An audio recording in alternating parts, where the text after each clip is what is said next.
Hi there. Welcome to New Tracks Modeling. New Tracks is an exciting new digital opportunity to obtain mentoring to help you improve your modeling. You will meet talented modelers and manufacturers from all over the world who share their model building skills and artistic advice. Improve your modeling and increase the confidence in your modeling efforts. Share your building efforts with fellow modelers and have some fun doing it. The shows are live on Zoom and YouTube, so be sure to join in and ask your questions. Now here is New Tracks founder and your host, Jim Kellow, MMR. Well, good evening. Thank you so much for joining us this evening. I hope you enjoy the show. Hope you'll come back often. Hope you'll tell your friends about us and so they can join us. Father Ron is not with us this evening, so we won't have the normal prayer that we have. He's supposed to be back in town and will be on the Saturday workshop. So I welcome him back at that point. I've got some different announcements that I'd like to start with tonight. One is about the recent March 2022 Chicago O-Scale show. This show really has some importance for me. This is the first show that I ever went to that I entered a contest. It was the first show I ever won first prize traction in. And it was the show that really started me down the path of the achievement program with the NMRA. And for all of those reasons, I used to attend regularly. I was not there this year. I wish I had, because the video I'm about to show you looked like they had a tremendous number of vendors and people.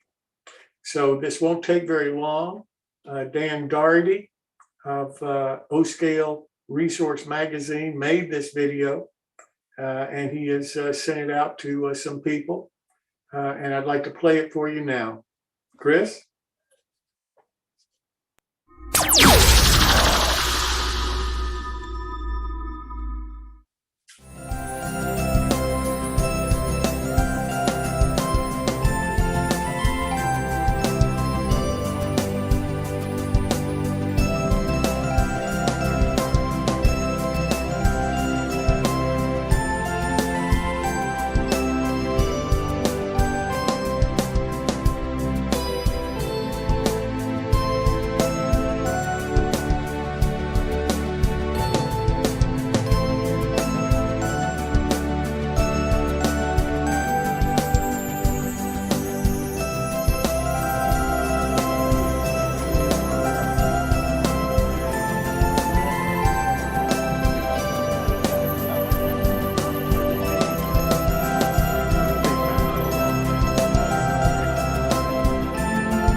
Well, I thank you so much for taking the time to enjoy that with me. Now I'd like to turn to a new convention and train show that's going to be coming up this May in Indiana. And we have two people here that are responsible for producing and running this show, John Poray and Andy Kinney. Andy is, as you know, been on our show many times, and he's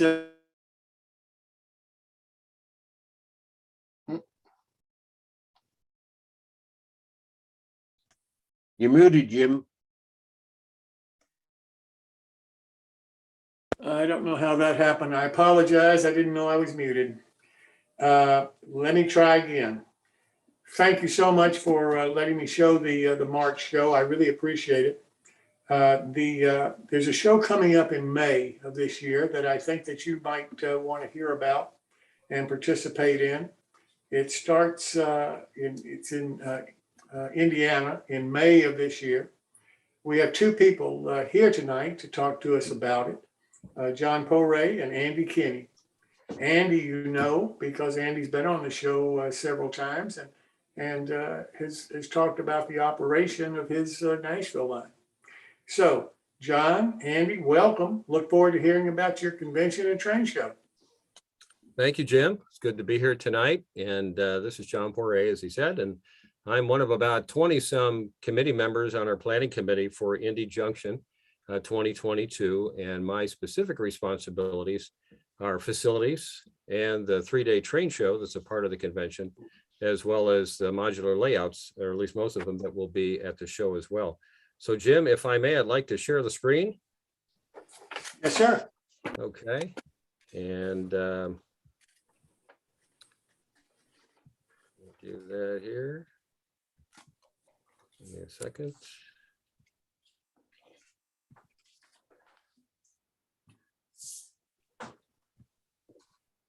All right, hold on here.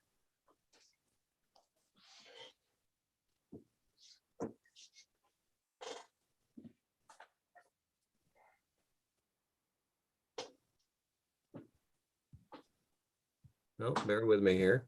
Thought I had it up here. John, don't worry about it. I make mistakes every show, so we will certainly bear with you. All right.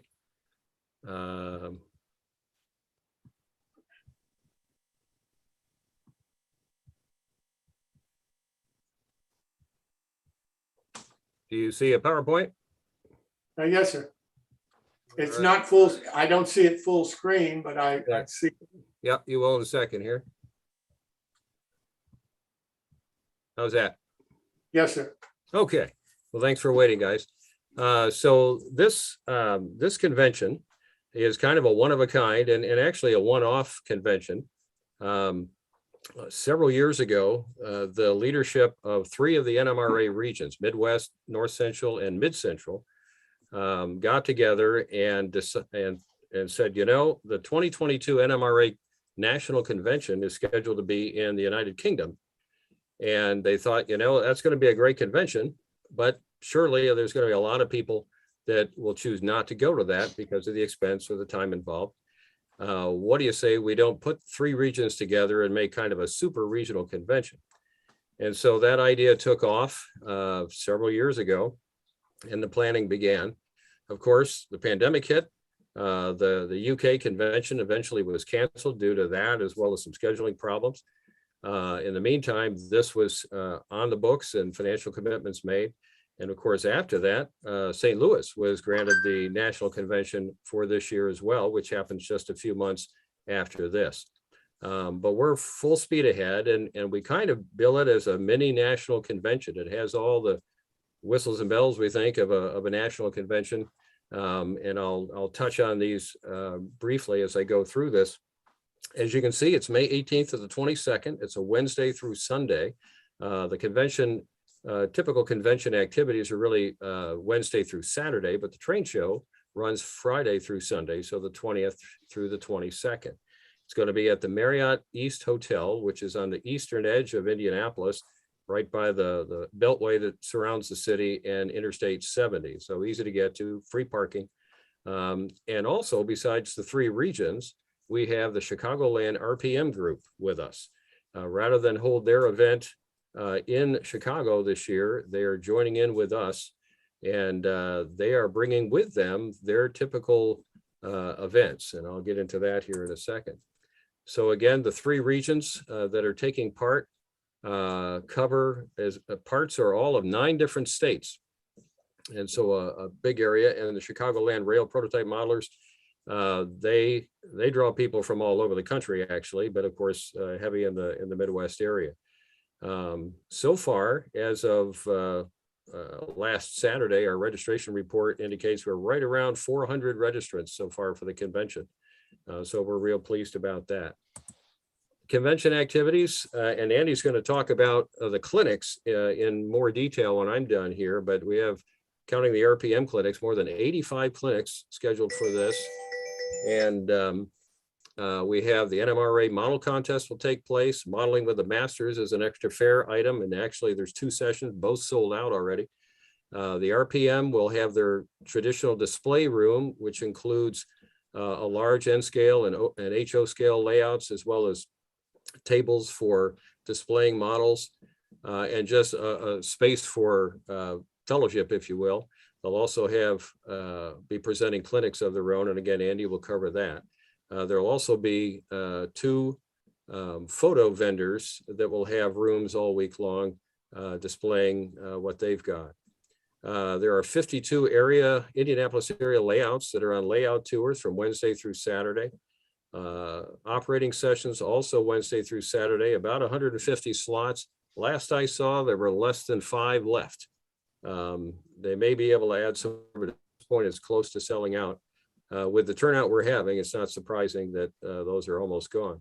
There's a rail yard sale. It's not an auction, but rather an opportunity where attendees can bring in an item or several items to the show early on, register them in one of the ballroom sections, and put a price on things. There will be staff there, volunteer staff, that will oversee it. People can come in later in the week and purchase them. And then at the end of the week, the person that put the item up for sale will come in and hopefully receive their payment if their item sold, less a 10% fee just to cover the expense for it by the convention. There are non-rail activities for spouses that include a number of speakers that are coming in. There's one of the wives of one of our committee member is going to talk to them about being a wife of a model railroader and some of the funny things, as well as maybe some of the challenges that she's incurred over many years. And we'll have a local weather meteorologist from one of the television stations here talking, and also a optometrist will be coming in and talking about, and this may be attended by some modelers, talking about aging eyes and how you deal with modeling as your eyesight maybe gets a little less vivid than it used to be, and what you can do to help that along and tools that you can use. We'll have a couple of prototype tours. We didn't have quite as many as we hoped because this day and age, post-pandemic, liability concerns, whatever, some of the prototype tours that we've had here in the past, we had the National NMRA Convention here in 2016. Some of those just aren't available, but we do have an Amtrak Beech Grove service facility tour. I have to say again, that's already sold out, but it was very popular, didn't take long. And there's a excursion train in East Central Indiana that is also going to be on the list as well. And that is the Whitewater Valley Railroad. You may have seen their advertisements in Classic Trains and other magazines in the hobby. The NMRA president, Gordy Robinson, is traveling from Scotland to be with us all week. And there will be some scheduled sessions where he'll address the crowd as well as take questions and with division and region leadership And he'll participate in some operating sessions and layout tours as well. And we're looking forward to having him with us. One of the regular events of RPM is the Friends of the Freight Car Dinner. That will be held, and we're up to about 140 registrants for that. Still room for that. We can take about 180 for that dinner, and there is a special guest speaker for that. And then finally, the 3-day train show and swap meet. And we have 2 good size halls in the hotel. Everything is self-contained in the hotel. And this is again a pretty large Marriott on the east side. One of the halls will be focusing on commercial companies and a lot of craftsman kit manufacturers.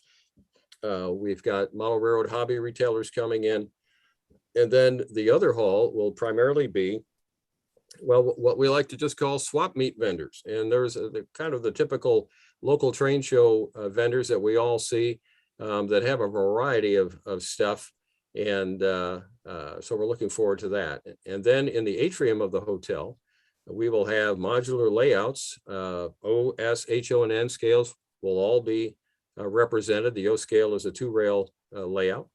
We'll have some prizes during the train show, and in the atrium as well, we'll have a food concession where some pretty reasonably priced food sold by the hotel will be available as well.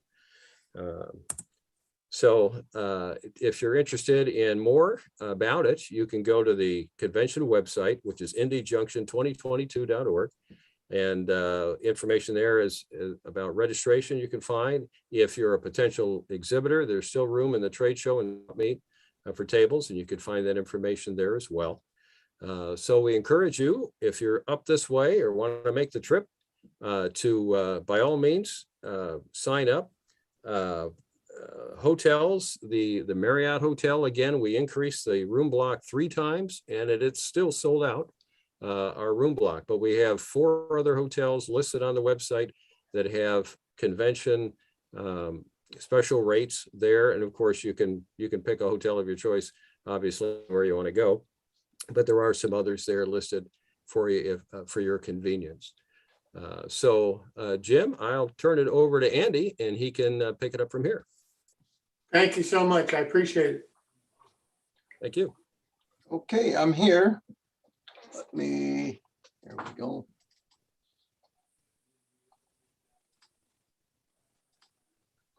Okay, you see that okay, Jim? Yes. Okay, basically, I'm just going to be talking about the clinic end of the convention. And I don't have to be getting into the different regions and all that. John did a nice job of bringing that up. So again, May 18th to the 22nd. And the clinics, I hate going to conventions where you have downtime and nothing to do. And there are people that don't want to do what the convention has lined up. Like say you're not into proto tours. So you sit at the hotel and you've got nothing to do until something starts a few hours later when the proto tours are over. So we're giving you clinics and a lot of them all day long, every day, right up till Saturday evening. So there's a total of 55 RPM and NMRA clinicians.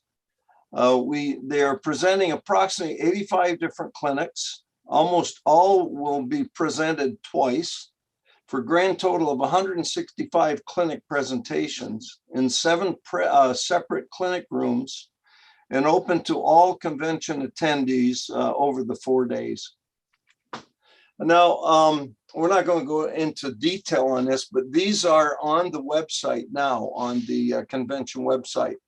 And this is the chart that I use to plug everybody in. On the left side are the 4 rooms. Actually, the first one are 2 rooms opened up to one large one. But there's 4 rooms, and all day long, from 9 in the morning till 10 at night, we are running clinics, and then with breaks for meals. And 9 a.m. to 10:30 a.m., basically, it's all clinics. Nothing else is going on. From noon to supper or dinner, we have our tours in the daytime, and The people that don't want to go on the tours can attend any of these clinics. And people that are on the tours that would like to attend these clinics, they will be presented a second time in the, I guess you'd call it premium hours for convention or for the clinics, would be either the evenings or the 2 morning ones later on in the convention. There are also Dave Capron, which is well known. He did a several part presentation in RMC a few years ago, just before COVID. And he's doing several of his clinics, including, you'll see on the next day, right down here in the lower left. He's actually using an RPM room to do his clinic on Craftsman kits, which was what his presentation was in RMC. So we go through the each day here, and Friday, same thing. And depending on where you're from and how much you know what's going on, we've got some well-known model railroaders here. Bill Neal is well-known up in the Michigan area and NCR. Jerry Albers in Cincinnati area. He's got a beautiful Virginian layout. And there's several others that are well-known. Mr. Goodman was the engineer that I guess you would say, I'm not sure of design, but he was in charge of building the Age of Steam roundhouse and all the facilities with it. And he's putting a program on what they went through to build that. The Friends of the Dinner or Freight Car Dinner is Friday evening. Modeling with the Masters is an additional clinic. And as John pointed out, they've already been sold out. And this year it's on weathering with acrylics. And Saturday, the second Modeling with the Masters. And then we have the awards from the contests and such given out Saturday evening. These slots will be filled in before it's all over. We have people, quite a few people that are staying overnight into Sunday. So we're going to keep clinics going for them, keep a full schedule. Okay, here, let me get out of this. So that, let me go back to that. This is a, the RPM clinic. I'm trying to get my act together here to move. There we go. The RPM clinics, I had to enlarge it so you could read it. And here there's quite a few well-known modelers. Mont Switzer's been in the magazines quite a bit. Eric Hansman. Let's see. Also got Bill Darnaby from the Maumee route. Stephen Priest. The Union Pacific is doing a rebuild of an SD 45-2, a restoration, and he's putting a program on about that. And you can see several other names here. Some I'm not aware of that you probably are if you're more into the modeling in that. Down near the bottom here, you can see the colors. Layout related is in blue. Passenger cars in this reddish color. Tips and techniques, prototype railroad operations, freight cars, modeling, and layout ops. So they have quite a selection here. And they're broken down. This is, they start Thursday at noon. So Wednesday, the RPM clinics go hot and heavy all day long. And then they join us on Thursday and go through Saturday late afternoon. So, and this is also on the convention website. And we have on the website a list of the clinicians and their bios, and then also a list of the clinics. And we have them and we've coded them to make it easy for you to look them up, get information on them and such. And yeah, that's basically it. I would like to open up if anybody has any questions. And John, is here for you to ask if you would also, if you have any questions for him. And let me get back to Well, gentlemen, I do have one question here that I'd like to start off with maybe. You keep talking about this being an NMRA this and NMRA that. Do you have to be an NMRA member to attend? John, I'll let you handle that. Yes, it is an NMRA event. Now, the train show itself, all but the first few hours of the train show will be open to the public. But other than that, the convention is an NMRA event. Okay, so then you have to join as an NMRA member or just pay an extra registration fee, or how does that work for this? You have to join as a member, so they would have to join in advance. I don't believe there's anything on our registration form that adds that to it. Okay, So that's good. And if people have additional questions or ideas or whatever, who should they contact? You, John, well, you? we have a special email address, info@indyjunction.org, and that goes to our PR group, and then they disseminate the question to whichever chairman of a program it relates to. John, when you were given that email address, you broke up and I couldn't hear it. Okay, it's info, INFO, at indyjunction2022.org. Although, if it's a train show related thing, I'm happy to take questions, emails, phone calls directly on that. We're getting pretty close, so people. How would you like, that. do you have an email that you'd like to give out or I how can. would- Yep.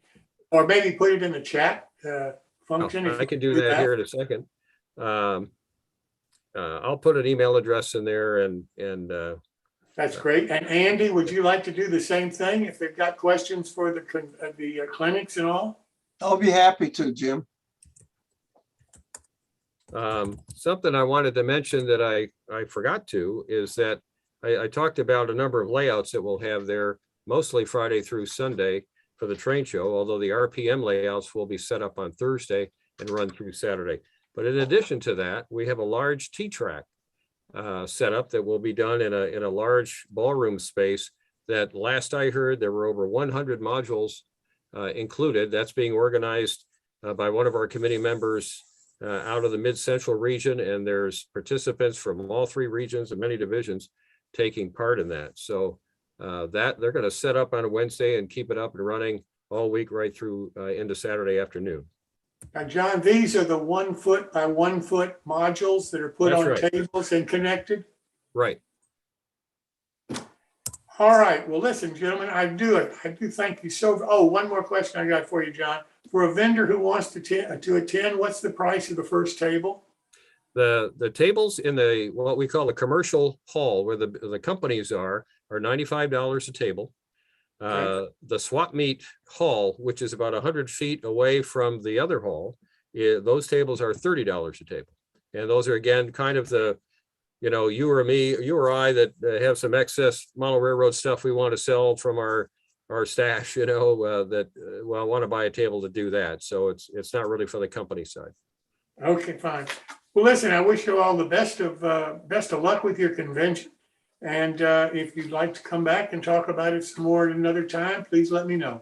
All right. Thank you, Jim. Thank you so much. Jim. You too, Andy. I appreciate it. Well, now I'd like to continue with some announcements here. The next one I have, you've heard me talk about before, is the Walter Scholarship Program for 2022. This is the only company that I know that is offering two or any scholarships for high school graduating seniors. And Chris, if you could come back where I'm on the screen, please. They're offering $2,500 for two students who are high school graduates this year who are going to continue their education in the STEM program area at a college or a university. And I really admire them for doing this because they're the only company out there that I'm aware of that has committed to doing something like that.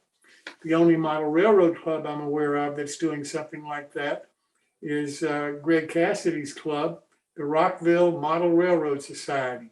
Jim Anderson is the person that you would contact about that. This is not a national contest. They're offering $2,000 to a local student in their area, in their school system, much like the Walters Scholarship Program is based. So I really admire these two groups for offering these scholarships to young model railroaders. You have to be a model railroader to enter either one of them, and I think it's a great way to encourage people to become model railroaders in their youth. You've heard me also talk about the Saturday show at 1 o'clock that we have, that Chris Blackmar is moderating, called Scratch Building Workshop. Chris is doing a great job. He's got a great lineup scheduled for this week, and I hope that you'll pay some attention and attend. It's at 1 o'clock, Saturday afternoon, Eastern Time. If you're interested in helping us with the shows, and I hope you are, we sure do need some help. We're fortunate to have the people that are helping us now. And we recently got a new person that volunteered, Rick Barton. Rick is going to be working with Jim Allen and Jamie and William on our website. So Rick, thank you so much for volunteering to be a part of our shows. And we look forward to working with you and having you bring some of your talent and ideas to our show. Anybody else that has something that they would like to offer, that they'd like to help with, that they'd like to present on one of our shows, please let me know. My email is jimkellow@newtracksmodeling.com.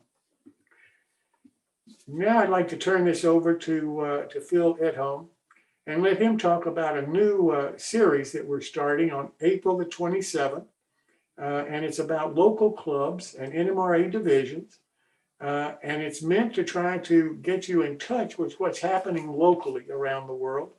And maybe that's happening in your area. Maybe what some of the people that you hear talking about this, you can mention to your local club or division, and maybe they can start it too. So Phil, I'll let you talk about it a little bit if you like. Thanks, Jim. So what we'll be starting on the 24th, we'll actually be meeting at that point with Gordy and talking about how, from a model railroading perspective, so much of model railroading happens locally, face-to-face, person-to-person, whether it's in a club setting, in an NMRA setting, at an event, or just through the folks that get met through those socializations. So what we're really trying to do is get folks that have been in leadership positions, either in clubs or in divisions, to come talk about the things that they've done that were successful, the things they've seen that done that are successful, and really to make it interactive, to understand, how do we embrace more model railroaders and get more folks into the hobby. So that's something we'll be starting on the 24th.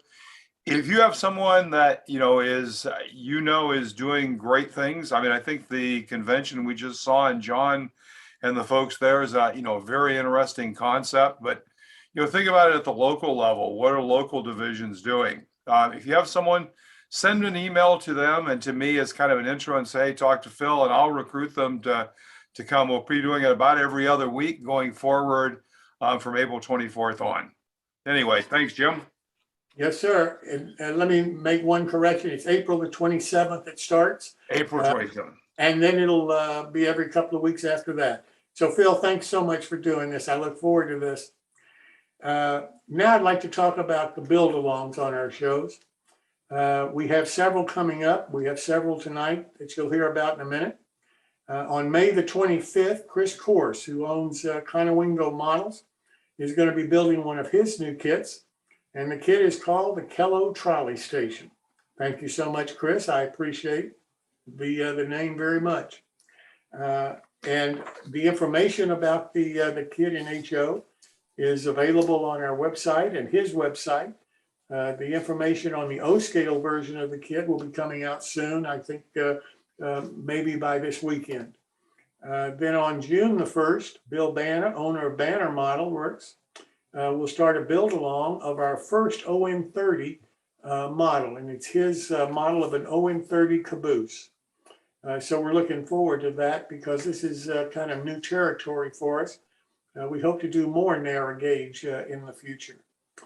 Then Earl Hackett is going to teach us how to use a free CAD program to design a 3D print it, and then build a model using those parts and paint them.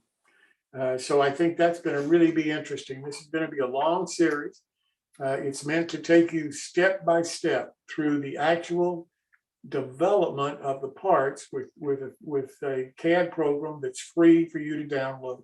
So all you've got to be able to do is download the CAD program, and Earl will take it from there and show you what you need to do to construct a 3D printed part, and then to put them together into a finished model, and then to get them painted. So I'm really looking forward to that because I've gotten a lot of comments that people are interested in what this 3D printing is all about and can they learn to use it. I also want to mention that if you are only using 2D to cut your parts, that'll be one of the first steps that Earl will be covering, because the same CAD program that he can use for the 3D also works for the 2D in just cutting out various parts. Your manufacturer learning how to use 2D and 3D printing could save you an awful lot of money for your future models by not having to pay other people to do that for you. I really hope that you want to participate in these kind of shows, and the two that we have to talk about in a minute, because the manufacturers and the builders that are on the show building these models and offering you discounts on them and encourage you to become a model builder, they're really going as far out of their way as they can to help you build more models. And frankly, that's one of the main reasons for this show. These people become your own personal mentors. They can answer your questions, they can bail you out of any problem you may have, and they can help you get that model finished to your satisfaction. We have the next My Build coming up on April the 13th. Chris Corse is going to be the moderator of that one for us. And then on May the 18th, because Chris is not going to be able to be here, Phil Edholm is going to be the moderator for the 18th. So if you want to enter your models in the show for May the 18th, you need to send the information to Phil, and Phil will put his email in the chat box for you. It's the same information you would need to send to Chris: your name, your email address, description, comments about the model that you entered, and then the photos of the model that you want to be entered. And Phil will handle it on May the 18th, the same as Chris will handle it on April the 13th. Now, with that said, I'd like to turn this over to Chris and let him comment on the My Build. Chris? Yeah, thanks, Jim. Just working. Actually, I got the laser going this week finally. It is quite a challenge to get all the mirrors lined up in the right spots, but actually my first cut last night was on the O scale version of the Kellow trolley station. So hopefully we're headed in the right direction. Matter of fact, I was just doing a little bit of edits because, of course, you know, as soon as you cut something, it's like, oh, look at that. So I got to fix that. And anyway, so I will go ahead and share a couple of plugs here. First one, of course, is for My Build, April 13th. You can go ahead and email your photos to me at railrunner130@hotmail.com. And then I will also show you how to order the Kellow station. Just go into conowingomodels.com and you can pre-order the HO version. We're working on the O scale version right now, and literally right now. And hopefully we'll get that thing done shortly. It's going to look a little bit different, and it's going to have a little bit of a unique flair to it, but it'll have the same general sentiment as the HO scale version. So yeah, like I said, you can go on to conowingomodels.com and pre-order the HO scale version. And I will turn it back over to you, Jim. That's great, Chris. Thanks so very much. I hope you have a safe trip in May, by the way, and come back safe. I'm going to be I'm going to be in Ohio, and I tried to make it to Indy, and it's just not going to happen because I've got like 4 things all lined up in a row, and it just, ugh.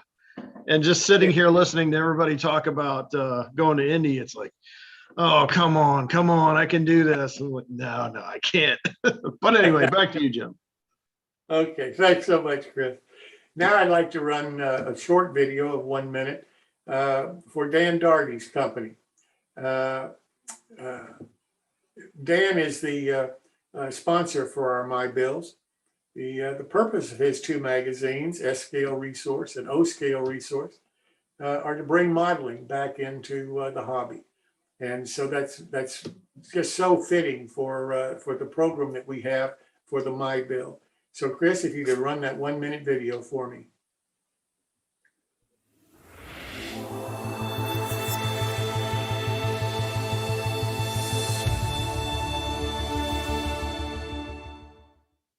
Welcome to the world of scale, O and S railroading. We are your resource for all O and S scale modeling. Both our magazines are advertiser supported and free to read online, download as a PDF, or even print. All advertisers are hot linked to their website, so if you see something you like, just click.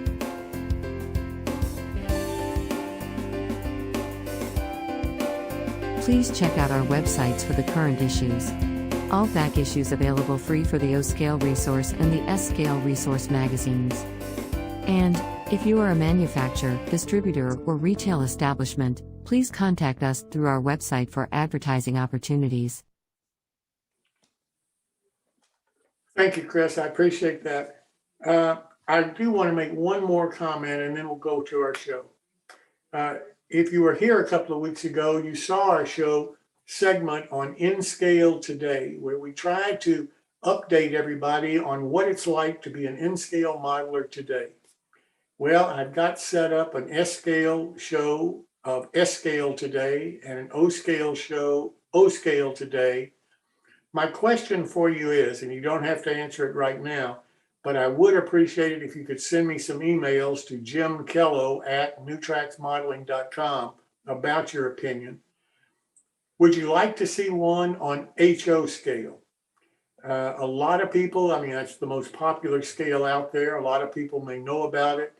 And I come down on various sides of it every time I think about it. One side is everybody knows about HO scale, so why tell anybody about it? Other side is, what about the new guy that's coming into model railroading and doesn't know about HO scale?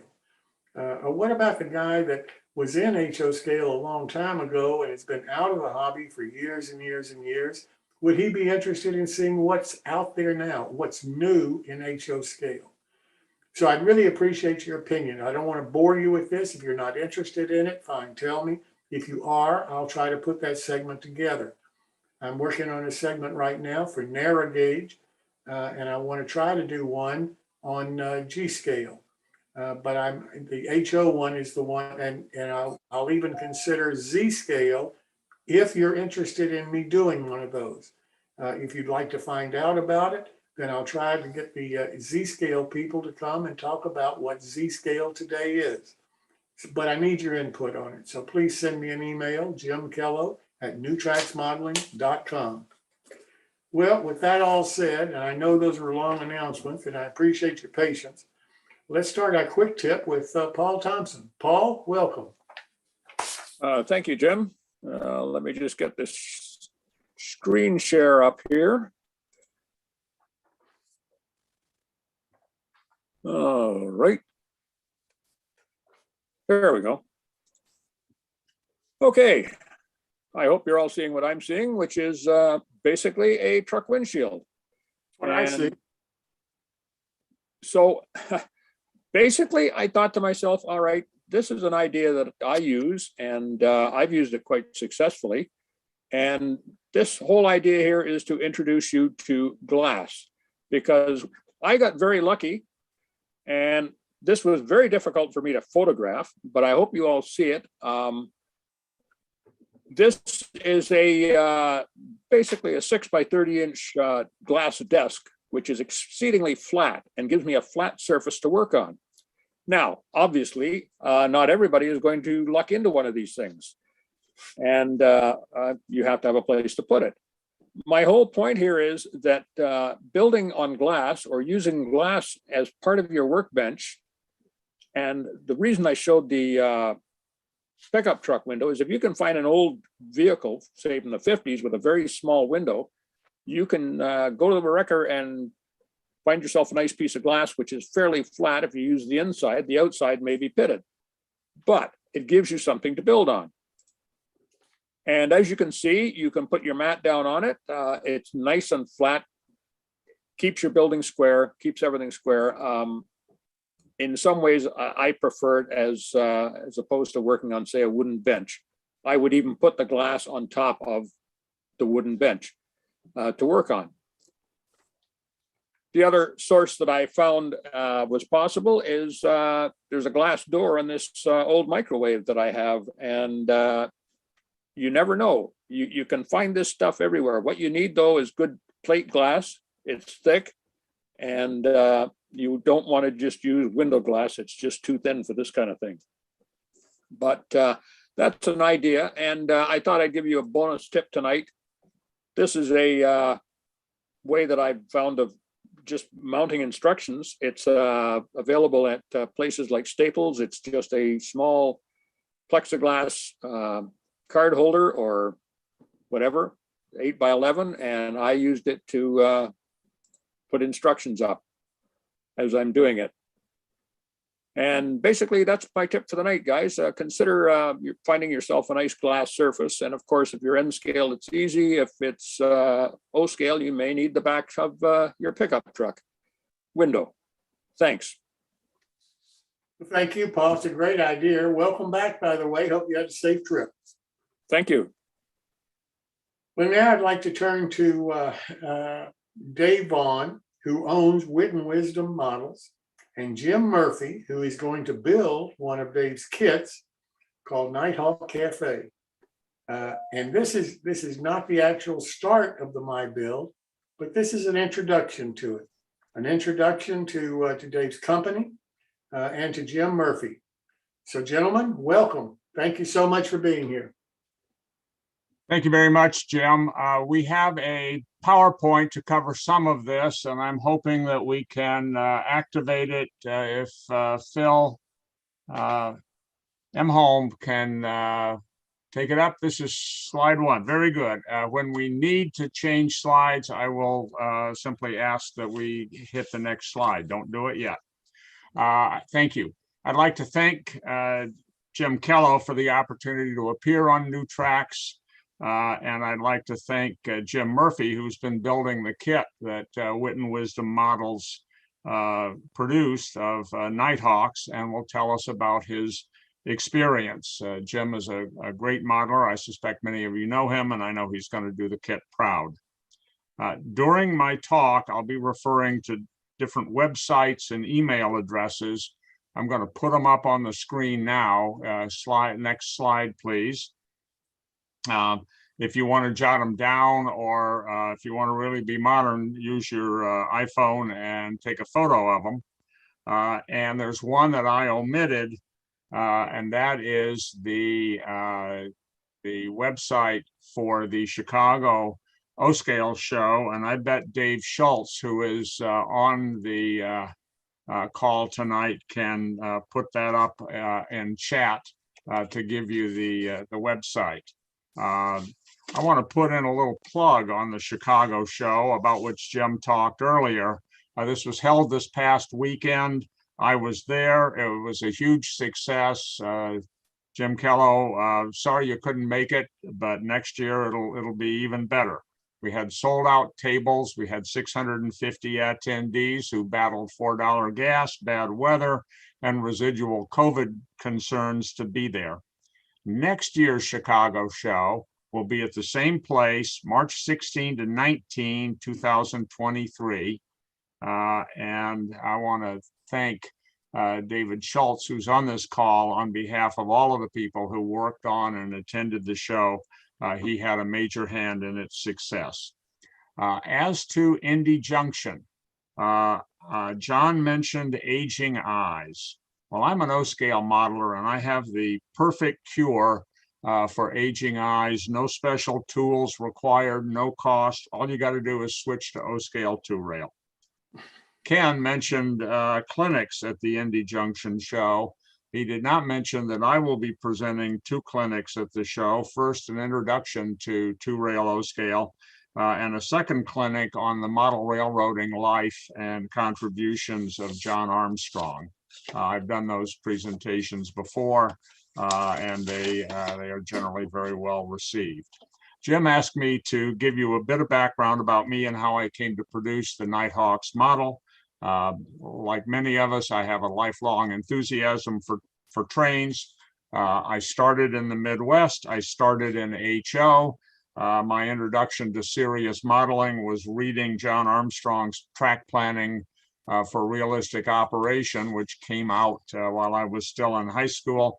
I might be a prize-winning physicist, but for the fact that in the study hall that I had immediately before my physics class, I had John Armstrong's book inside my notebook, and I don't think I ever read anything about physics. At that point, I modeled in New York Central. I had an accumulation of locomotives, but no time or space for a layout during the Navy, during law school, or moving around for the initial job, so the trains remained in boxes. Washington, D.C., where I moved in 1975, had an O-scale 2-rail group. It was round robin. There wasn't a layout, just rotating get-togethers on Friday nights at different members' houses. The leader of that group was John Armstrong, who lived in Silver Spring. There were other competent modelers in that group, just not as well known. I converted to O-scale 2-rail in 1978 after having spent some time with John and the group. I assure you, if you haven't figured it out already, that I'm an enthusiastic O-scale modeler and can confirm that modeling in the scale is exponentially more satisfying than working in smaller scales. For me, at least, the detail, the mass, and the modeling opportunities simply cannot be duplicated. Slide 3, please. I missed that one. Sorry about that. That on the left is John Armstrong's first edition of the first book. The middle slide is of a Super Allegheny that he built, operating on the 110-foot radius curve in Photographer's Curve. And although I think it's probably cut off on yours, on the right is a picture of John Armstrong and me out at my layout shortly after I started it. Slide 4, please.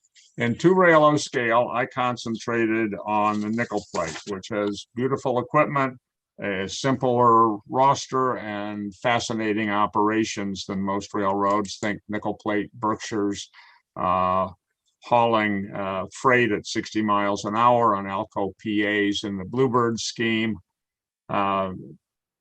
Slide 5. This one is just bragging, okay? This is one of the nickel plate Berks that's on my layout that just oozes detail. The layout that it's on, by the way, is part of John Armstrong's original. That is the Photographer's Curve and that large cosmetic curve that I told you about. O-scale 2-rail is a very small percentage of the hobby, and nickel plate is a road just small enough that big guys like Pennsy and UP don't attract the same attention from manufacturers. So if you want something in nickel plate and O-scale, you better be prepared to make it happen. So I've worked to bring nickel plate models in O-scale to market: brass models, craftsman kits, detail parts, and decals. Through these projects, I learned modeling skills, conducted research, learned about manufacturing processes, learned how to deal with manufacturers and importers, deal with marketing. And my work in that regard has been very rewarding. And I've built a lot of friendships with other O-scale modelers and a genuine sense of community. We think that the hardware is the important part of the hobby, but the longer you're in it, the more you realize it's actually the people. Next slide, please. As I said, John Armstrong, the master of model railroad track planning and a marvelous thinker about model railroading, was the leader of the DC O-scale group into which I fell after arriving in Washington. I had the opportunity to operate John's railroad, the Canandaigua Southern. I became friends with him. That's not bragging. He had lots of friends and fans. I acquired a deep appreciation for the way that John thought about and lived his hobby. In addition to his work on track planning, for which he's well known, John was an accomplished craftsman and a true Renaissance man. His Canandaigua Southern was the subject of 2 different series in Model Railroader, the most recent in 1996, and at the time was perhaps the best known layout in the hobby. John passed away in 2004,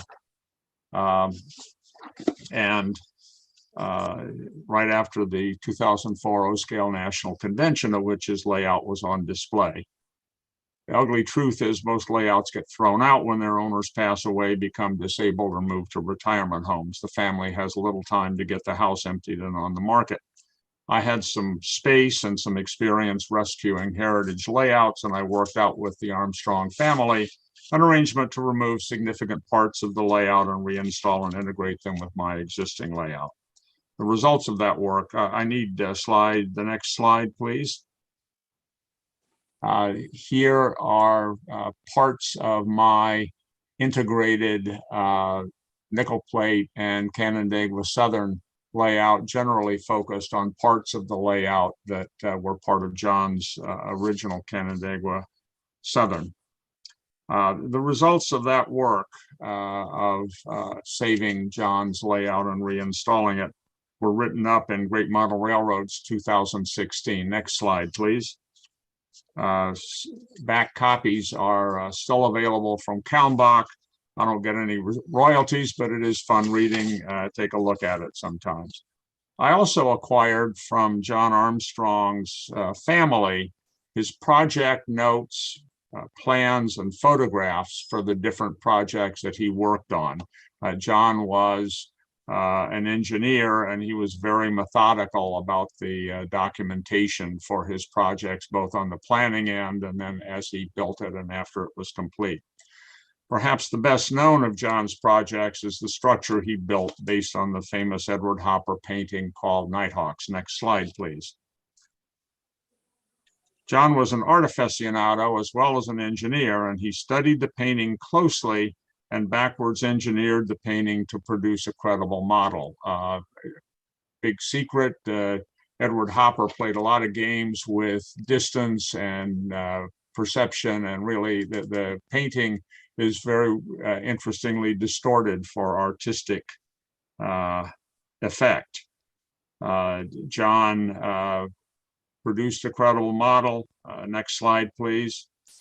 He photographed the model and had an article about the creative process and construction published in Model Railroader.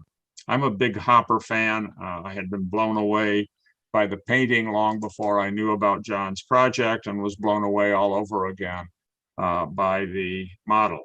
I had the article that John wrote tacked over my workbench for many years, never got around to building it. I suspect that a lot of you may be in that same node, although you may not necessarily have physically put a thumbtack in it. A lot of modelers did the same thing. After I acquired the project notes, plans, and photographs, including those for Nighthawks, I thought it would be a great tribute to John and a real service to the model railroad community to offer kits for the models. So I set up a business. I contracted with Rich Siegel at Right on Track Models, who does a really nice job, to have the models produced. I set up a website, put a couple of ads in Hobby Magazine, and sent several models out for construction and review. Next slide, please. Oh, I'm sorry, I'm a little bit ahead of myself. Hang in there, go back just a minute. The project is very successful. I had the kits made in O, S, HO, and N scales, just to be ecumenical and non-discriminatory. They have been very well received. We've sold well over 100 kits and are still going strong.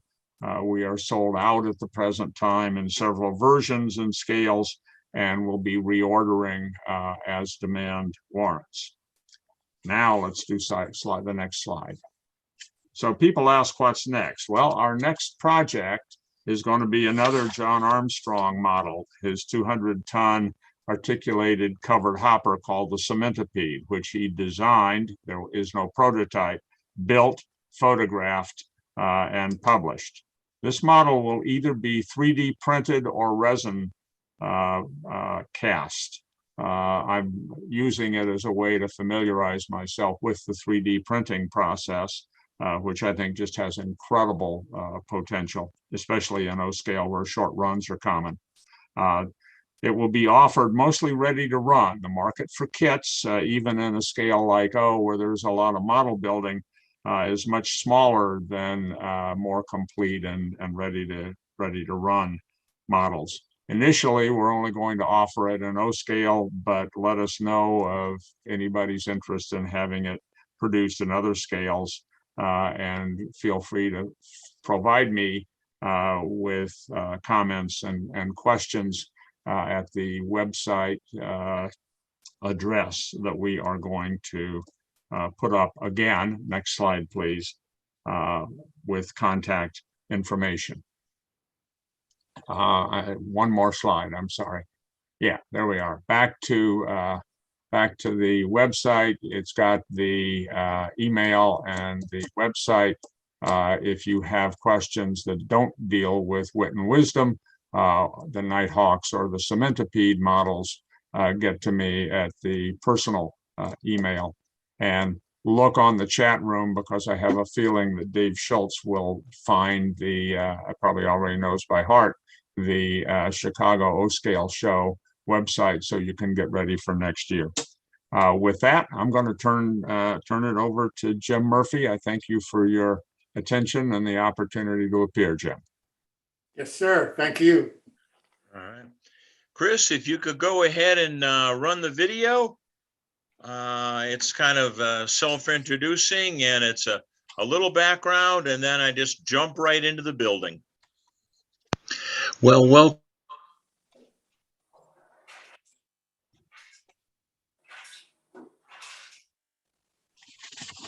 did it? Yeah, it just ended. Jim, let me try it again. Oop. No, that was brief. See, Jim, I'm being on time this time.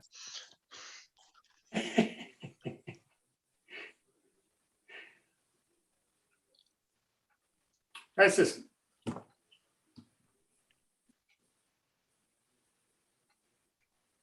Going to go to 1989 and John Armstrong's model to create this masterpiece of modeling. John did it in O scale. Since then, Wit and Wisdom Models has produced a kit in N scale, HO, as well as O scale. And that's what the HO is what we'll be discussing for the next few weeks. The kit itself that David is excellent. It's made of laser cut fiberboard. It's resin impregnated, so it's stiff. It's relatively waterproof, and it takes with primer, paint, and stain wonderfully. One of the more refreshing parts of the kit is that it actually fits together, and the windows fit in the window openings, the doors fit in the door openings. It is just a beautifully designed kit, goes together very nicely. It also lends itself to a little bit of kit bashing and modification. The particular place that I have on my layout requires 3 different views, so that I need to be able to look at it front, back, and even from the sides. So I'm going to be adding a little bit more detail based again on Edward Hopper's original designs. in the background of this picture, you'll see a piece of imagined Greenwich Village in the 1940s. This is based on one of his other paintings called Sunday Morning, which also has it. He also has some other paintings that we're going to be incorporating into our model, just because it's fun to do, and again, we need more sides and more visual angles for it. The beauty of the resin impregnated board is that it's very easy to modify, even though it is laser cut. The brickwork there, and as we'll see, we can add more details to it. We can extend it.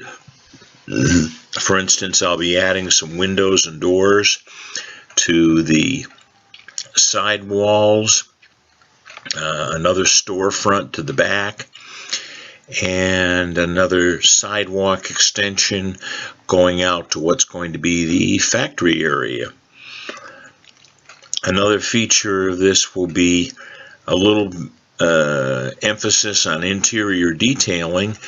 The Nighthawk's painting itself is extremely well lit, as was the nighttime views of diners and places around New York.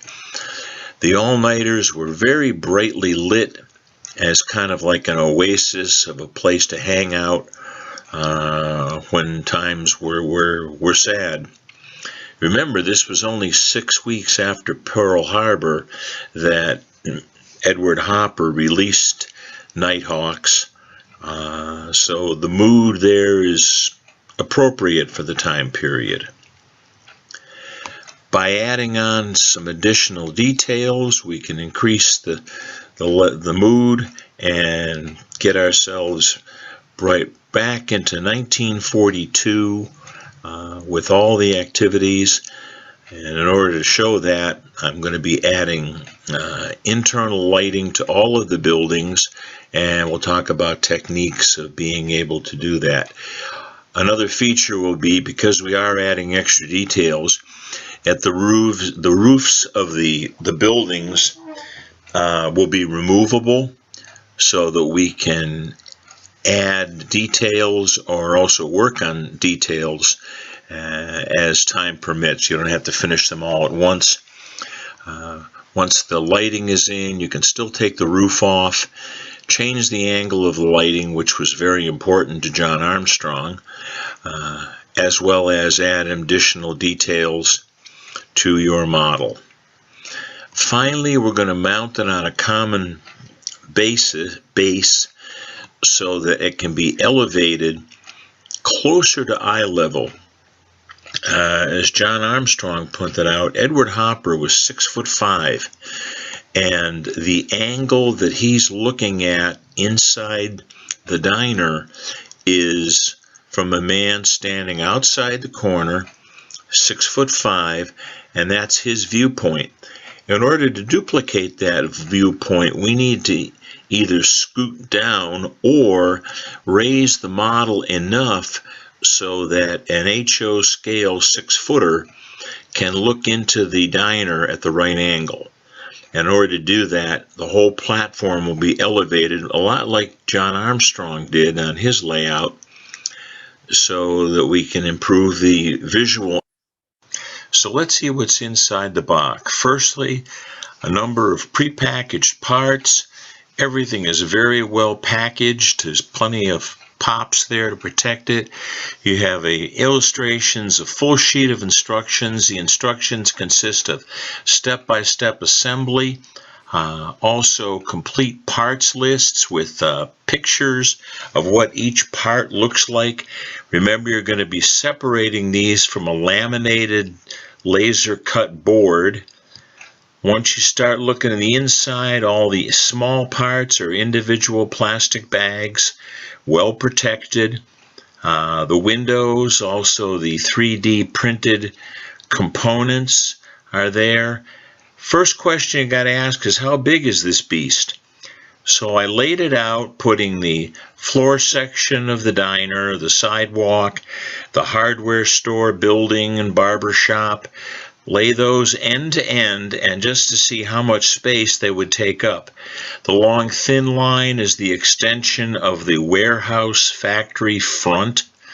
So we end up with a building that's going to be about 10.5 inches by 26 in HO.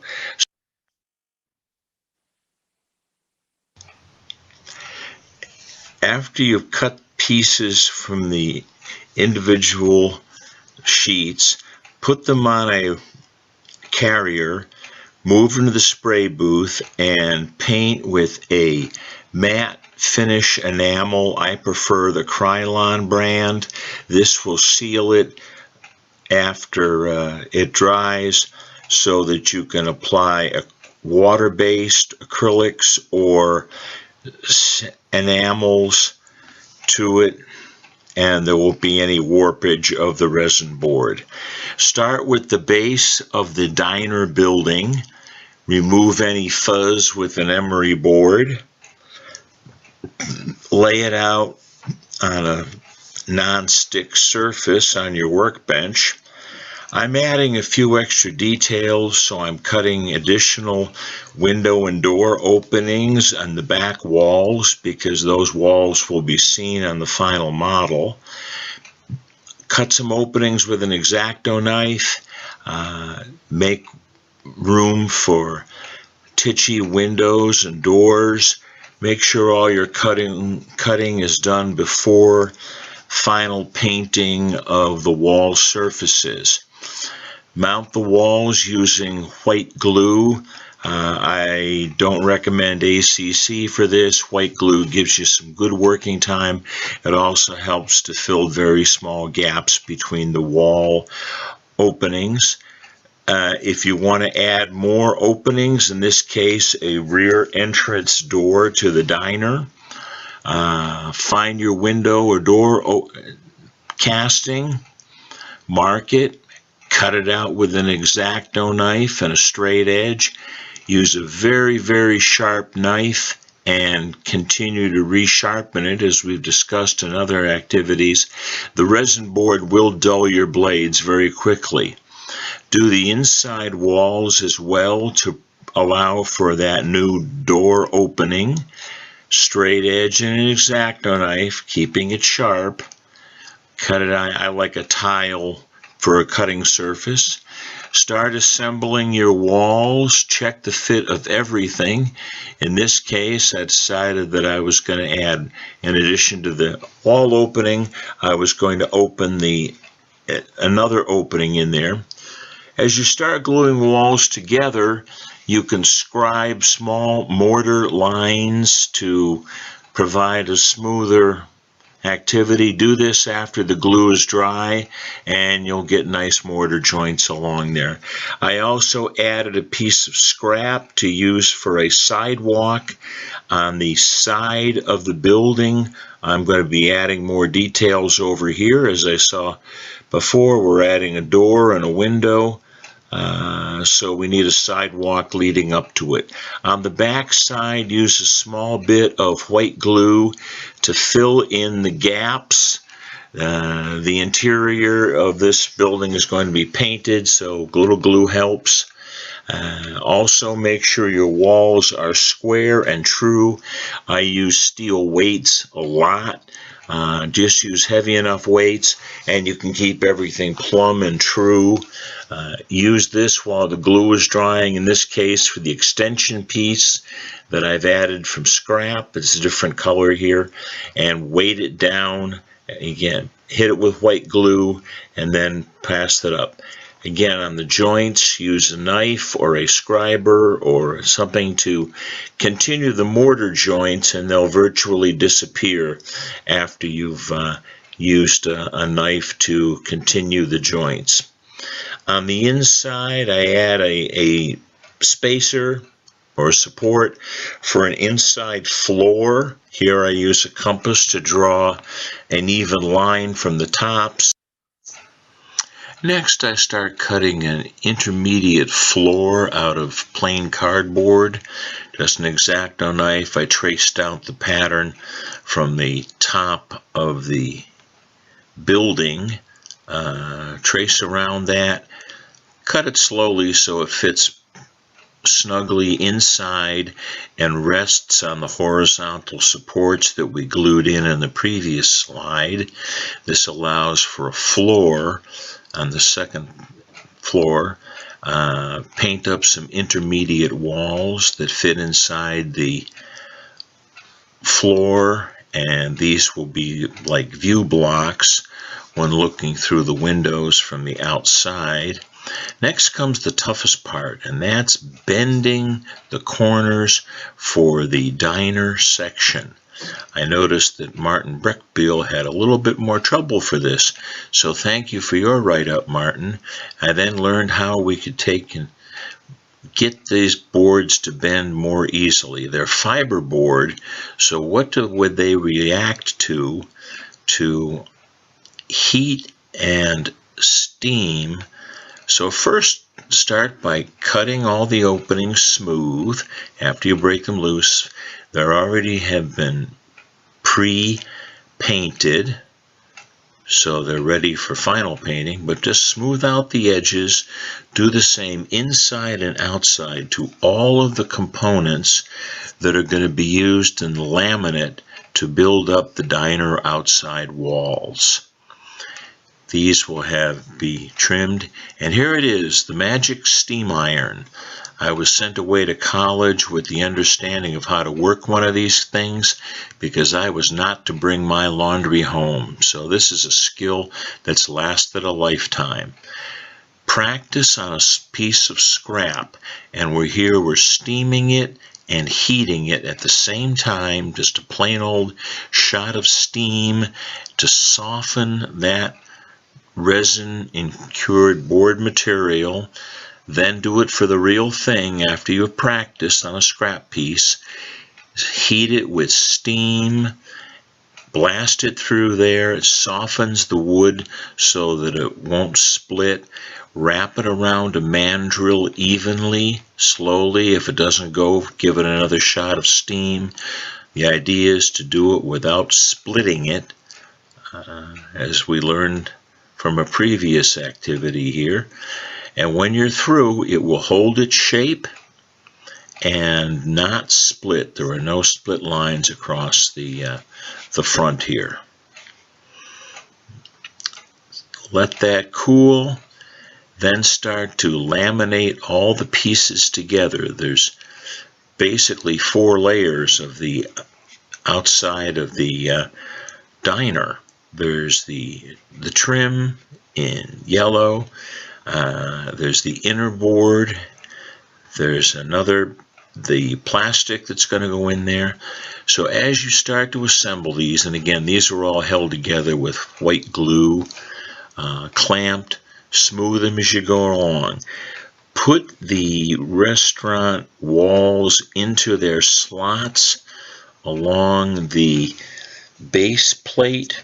I weight them down while the glue is setting. I use clamps to hold the walls together. This wall is a little bit long, so you're going to be very careful when you insert these pieces and trim them as necessary. This is how they line up with the outside walls, and keep it flush using weights as all of this glue is drying. Wrap it along. Once all dried, remove it, put masking tape behind it, and we're ready for airbrushing. Well, this is a Floquil green paint that I'm going to be using pretty much universally. Any green paint that you can be airbrushed with. The inner walls are painted the color to match the painting. Also, the far edge here was a little bit long, so after painting, I then sprayed everything with clear lacquer to protect the green paint and the yellow paint while I was handling it. This is just Tester's dull coat. I had to trim a very, very tiny amount off of one end so this inner liner would fit snugly. Again, test, and then cut once. Just tiny little bit had to come off. When it comes out of the spray booth, the outer walls look great.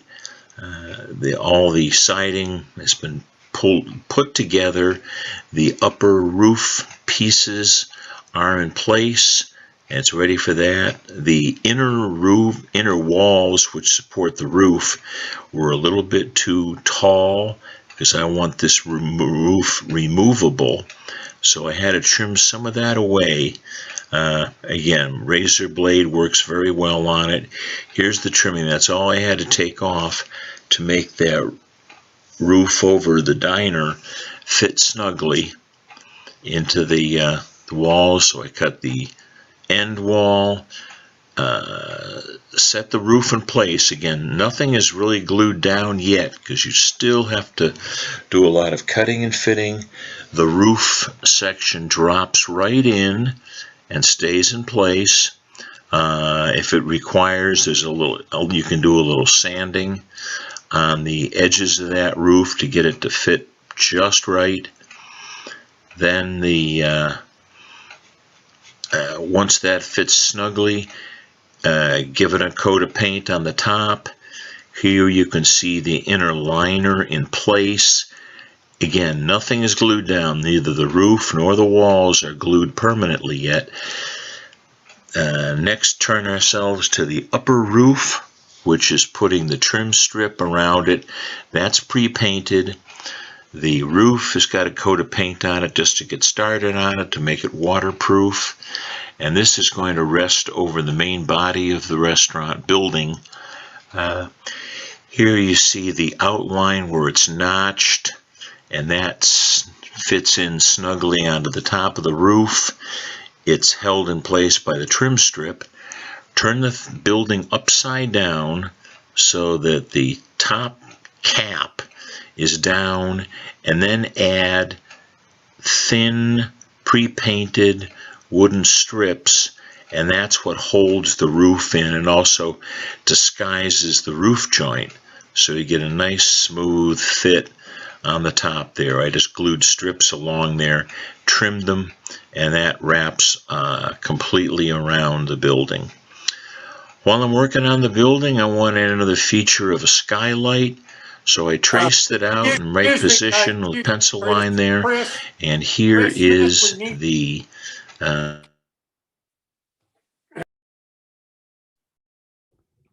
What do you need, Jim? finished. Again, good old number 11 scalpel was terrific for cutting this resin board. Have the check the skylight again just before final cutting, and what you left, and then glue the skylight in place. So that's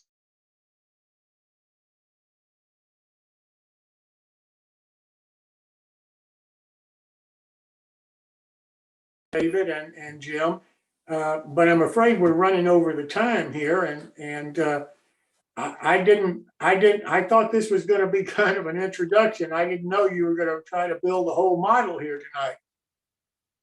So maybe you and I can talk about that a little later, but let me stop it at this point, and rest assured, everybody, we will pick this up next week. You won't miss a thing, but we're just running so tight on time tonight. Well, that was the end of the session, Jim. So okay. It was, the timing was right there, right at the end. For 15 minutes? I don't think so.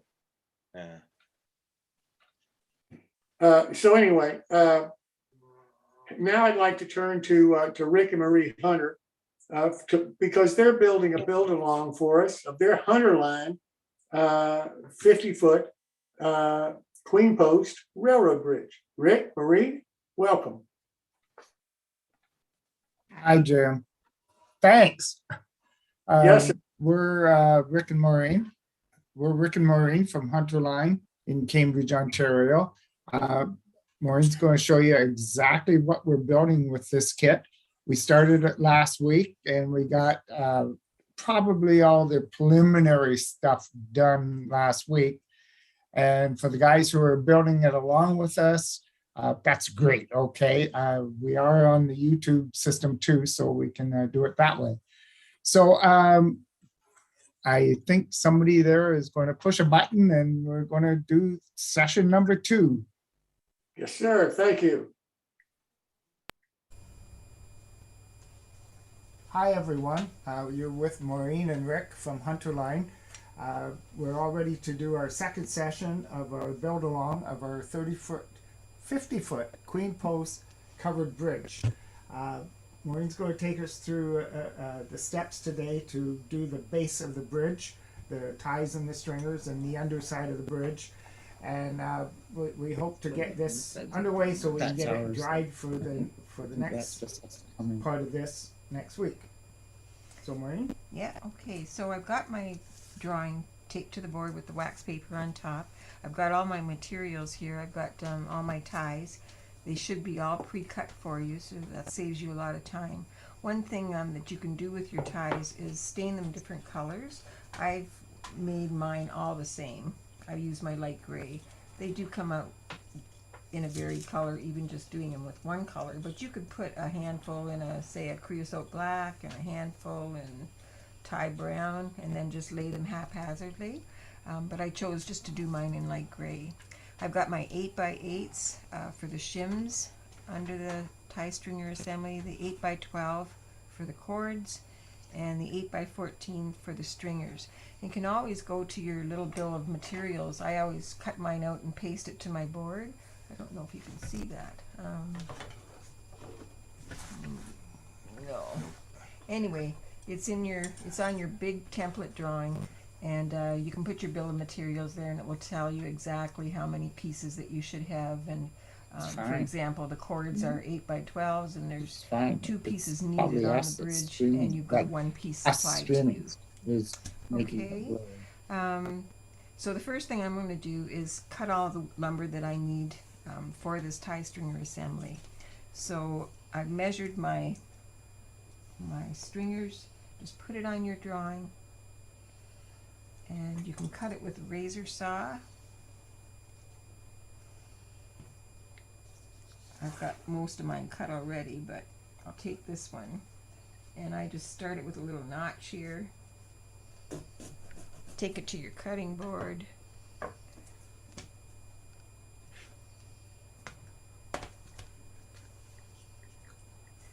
And just cut that. If you need to file it, you can take your file, or you can use the Ultimation sander and just file those edges.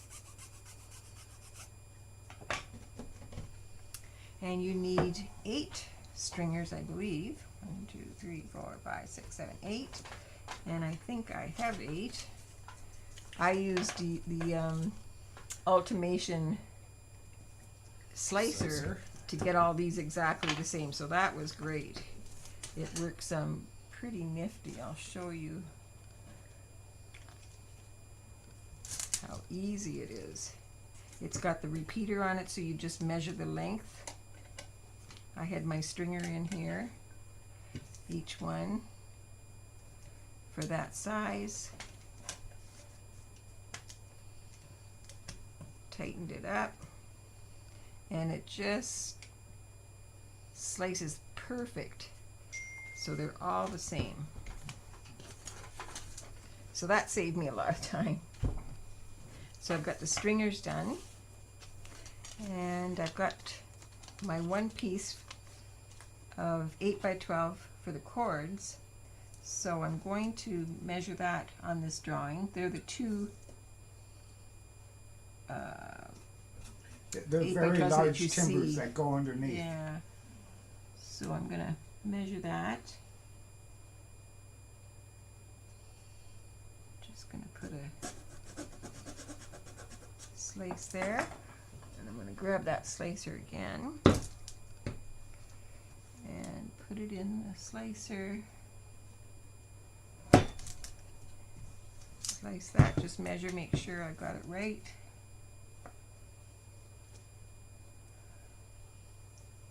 I'm a little bit long on that.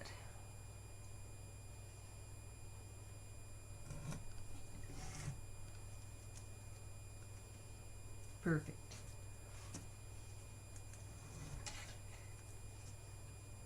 Cut my second piece, just fit it in there. You can see how the repeater works for this. There we go. We got two pieces exactly the same. Yeah. Works great. So my cords are done. They will be going there.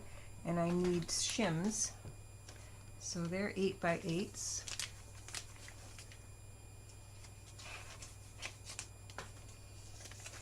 And I believe I do have one already cut. I measured that here. You can see how the shims actually extend out beyond the ties. That comes into effect later when you start to put the walls on it. And I need 4 shims, so I'm going to use the slicer again. And what a shim is used for. A shim is, like the word implies, a shim. This is the hunk that they put in to do the final leveling of the track on the bridge to the track that's on the land. So the shims actually can be variable sizes, but usually they use the lumber that's available, and most of the lumber available are the ties. So our ties are all 8x8, and so there's 8x8s all over the construction site. So they use that for the shims to start with. They might have to plane them down to make them fit, or add another little shim on it to make it go up, or whatever they have to do on the site to fix it. Okay, so I've got those 4 cut, and I think that's all I have to cut before I start putting this together. So what I'm going to do next is put a masking tape, sticky side up, along that track assembly. People always wonder how you do this, how you put tape sticky side up. Just lay it sticky side up and take another little piece of tape and tape it at the ends.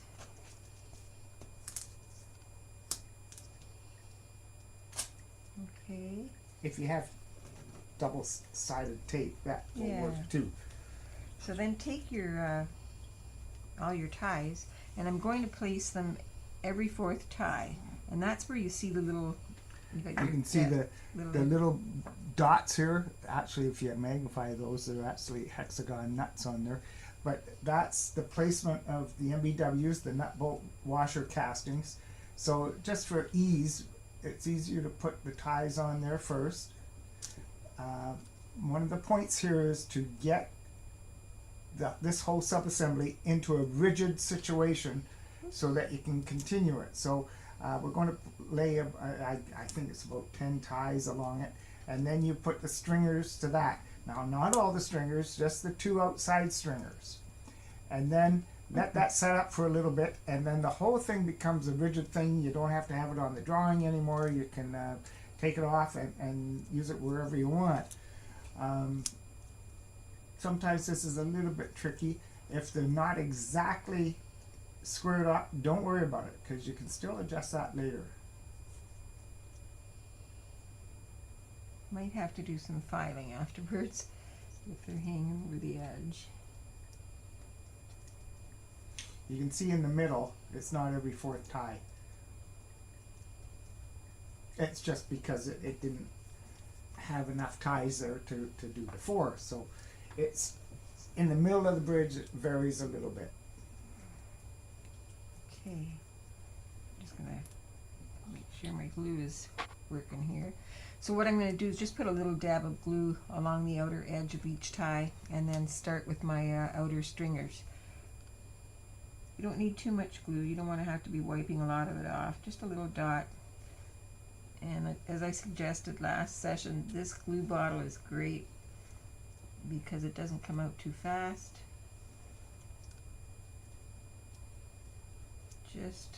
Just a little dot, that's all you need.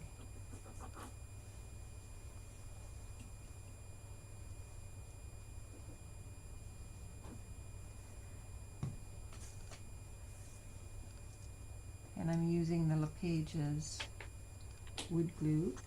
Sorry, get my head in there.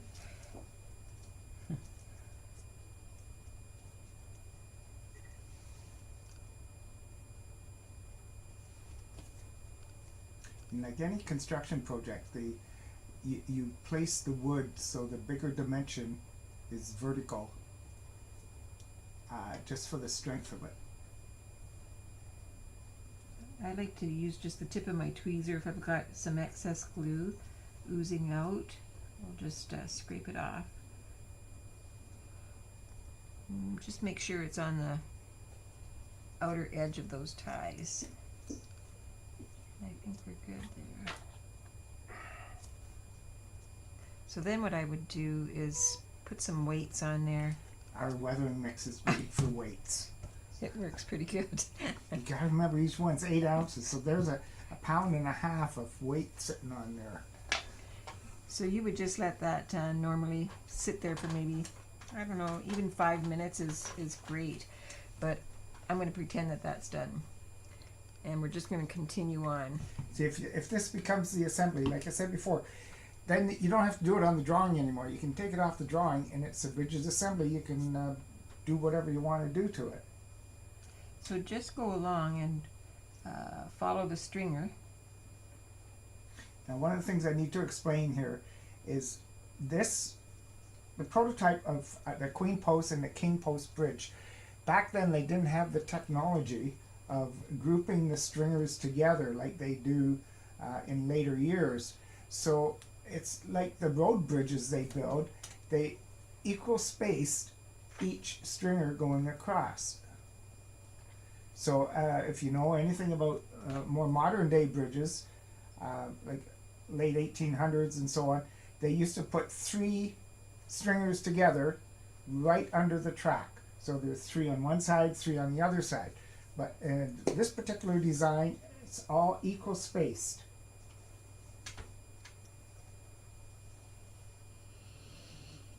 I usually just stick a few on and then get them set down, scrape off the glue, and go ahead for another couple. You've got 8 of them to do.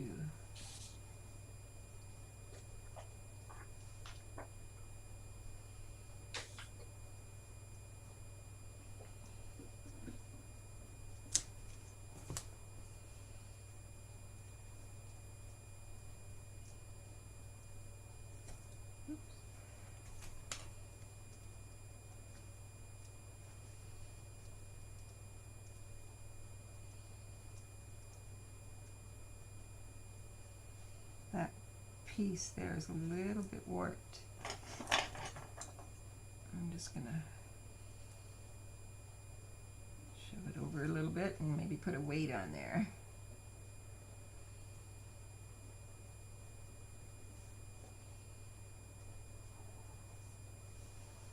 Don't wanna hide what I'm doing.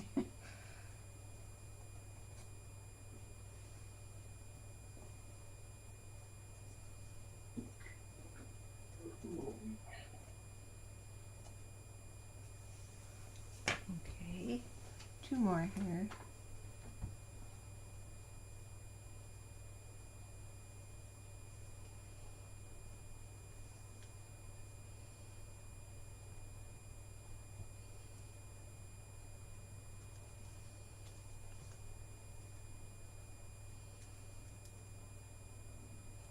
All right, it's starting to look like a structure.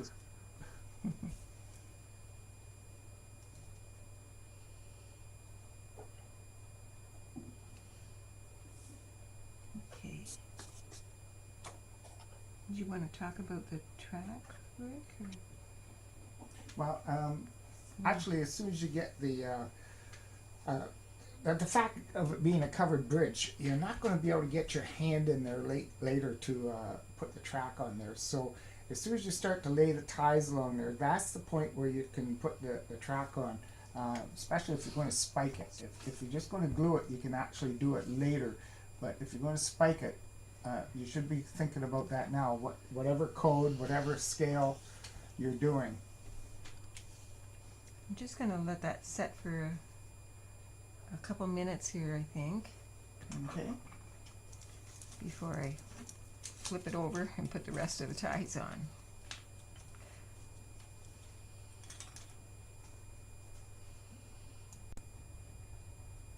Okay, so through the magic of video, that's pretty much dry now. Okay, so the next thing we want to do is just flip that assembly over. So grab the end of your tape here carefully, and you just lift it up, lift the structure up.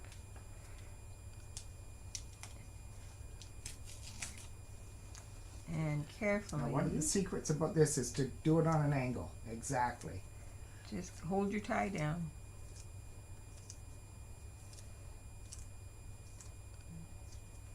And I've got some glue that I need to take off, so just check and make sure. If you've got excess glue, just scrape it off.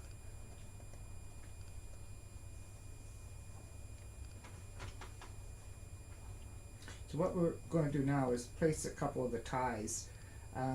Because you're doing every fourth tie, this is a simple little process. When you put the rest of the ties on, don't worry about the drawing. Do it by eye. So you would put in between the ties that are there now, you would put one in the middle, and one at the quarter, and one at the 3/4 mark. And do it by your eye. Don't do it by the drawing. Yeah, so just, I take my little bottle and I lay my structure over the drawing still, just as a guide, a little sure. bit of a guide. So then you can start in the middle, like Rick said. You can put a few drops along there. If I can get it going here. That glued too. Okay. You just need a little dot just down the center here. And then alongside it. On the quarter mark. Yep. And on the 3/4 mark.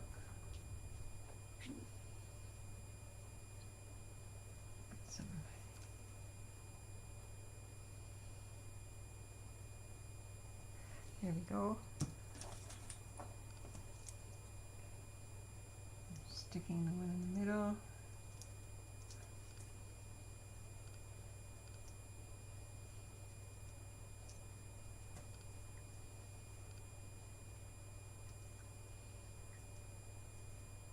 And now just use your eyes to make sure they're all pretty much equal distance.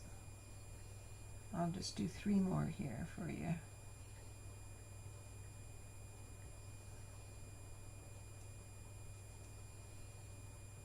You'll have to go back later and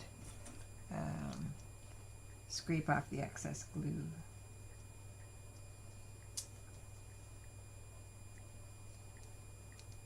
can see how some of the ties are a slightly different shade. That's the whole thing about doing a board by board staining process. You can see every tie is just a little different by itself. And this is only using one color. If you use multiple colors, it's just great. Yeah, it looks nice if you do the different colors. You go back over it later with a wash of our creosote black, and it just kind of coheres all the colors. So you would just do all the rest of the ties across there to get that section of it finished. And the next thing is what we call the MBWs, which are nut bolt washers. So on this particular prototype, they're every 4th tie. That's what those little dots on the drawing were. I've been criticized for it should be every tie. Well, not in the mid-1800s. They had every 4th tie. And if you look at some of the prototype drawings that we have in some of our kits, it very distinctly shows every 4th tie. More modern day is 3 or 4 bolts in each one. So what I'm going to do is just pilot a hole for those little nut bolt washer castings, so you know that it's every 4th tie, wherever you see that little mark on the drawing. That's where you're going to put an NBW. So I'm just going to do a few here for you. I like to use the pin vise and a little drill bit to suit the size of the nut bolt washer casting. Rick likes to use a push pin. You could use that too, whatever you prefer. Push pin does a big hole, so you know where to put it in later. You might need some magnification here. By the way, we are doing the S-scale version. We find S-scale is the easiest to get across the camera, so that, like, if we were doing N-scale, like the whole N-scale one is about 3 inches long, so you can tell, like, you wouldn't be able to see anything. And the O-scale is just a little too big for in front of the camera. So just get your hole piloted there, and take your sprue of MBWs. I hope you can see this okay. Take a very sharp X-Acto knife, and I usually just cut off maybe 3 at a time. So hold your pointer finger over top of the X-Acto knife. You can see that. So you're kind of cutting it. Leave it quite a large tail. Cut it pretty close to the sprue, and just push down. Leave your finger on top so that the little NBWs don't go flying all over the place. Now, they're notorious for just flipping everywhere. That you can just see that they were flipping all by themselves. I don't know if you can see those. If you're a beginner at this, take your time. Try not to lose any. If they fall on the floor, you will never find them. Never. So what you need to do it on a piece of white paper for sure. And as I said, these tweezers are great for this. Just make sure that whatever you're using has a very, very sharp point and that they meet at the end, okay? Get yourself a little pot of glue. Just put a little dab somewhere on your wax paper so you can dip the tail in there. So take your tweezers and just grab that little nut bolt washer casting just under the head, okay? And turn your tweezer over and dip that tail in the glue and pop it in the hole and just shove it in. Pretty hard to see. We have lots of guys say, why do you bother doing this? Well, it does give like a three-dimensional look of the tie. Now in N scale, there's just no way that anybody produces NBWs that small. So what we use then is it's not a magic marker, but it's a Sharpie, and it's a red color and it's extra fine. But the thing to look for is non-bleeding, because if you use a regular one and touch it, it bleeds all over where it's supposed to go. Where if you use non-bleeding one, it actually looks like a little NBW. I got my felt tipped marker that's a rust color from Michael's, and it was in the scrapbooking session. So you just need to kind of have a look around and see if you can find something that looks like that color brown. So there you go. Just have to be patient and put those NBWs in. The next thing I'm going to do is just glue those the shims on the bottom. So you can flip your assembly over, just lay it on your drawing, and you know that there's going to be 2 shims on each end. You can see it on your drawing that they overhang a little bit on each side. They just kind of equal space them. Yeah. So on each side. Stick your glue on each of those stringers. You can actually glue them together and glue them down. I usually I don't glue them together. Should I be gluing them together? No, you don't have to. You can just do it like that. Okay. No matter how you're going to do it, it's going to be super strong. So just kind of get over top of your drawing and make sure that you've got them equal distance overhang. Now, if the stringers don't line up exactly at the end, don't worry about it, because that can be filed off later so it is flush. And again, you can just take your tweezers and get the excess glue off.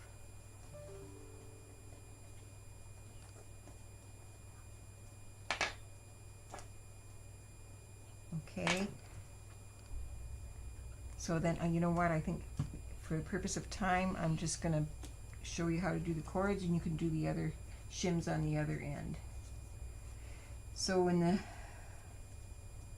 center of your drawing, you're going to see where the cords go. Right here, one there and one there.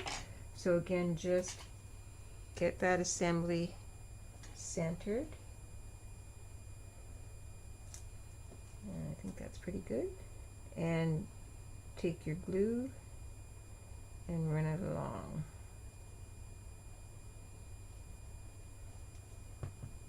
And again, you take your cord and the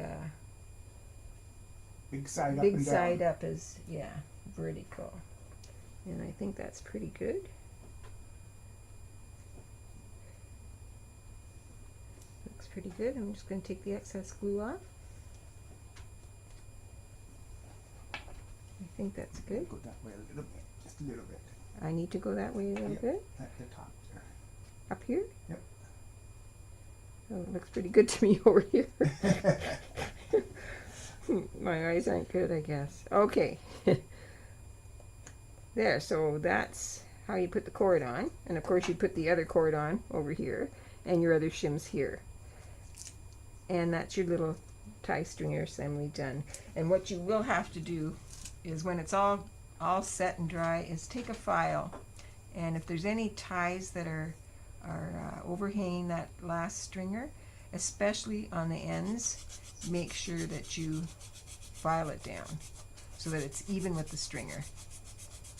Okay, but wait till it's all set up and glued nicely. You don't want to start filing and then all those come off. Yeah.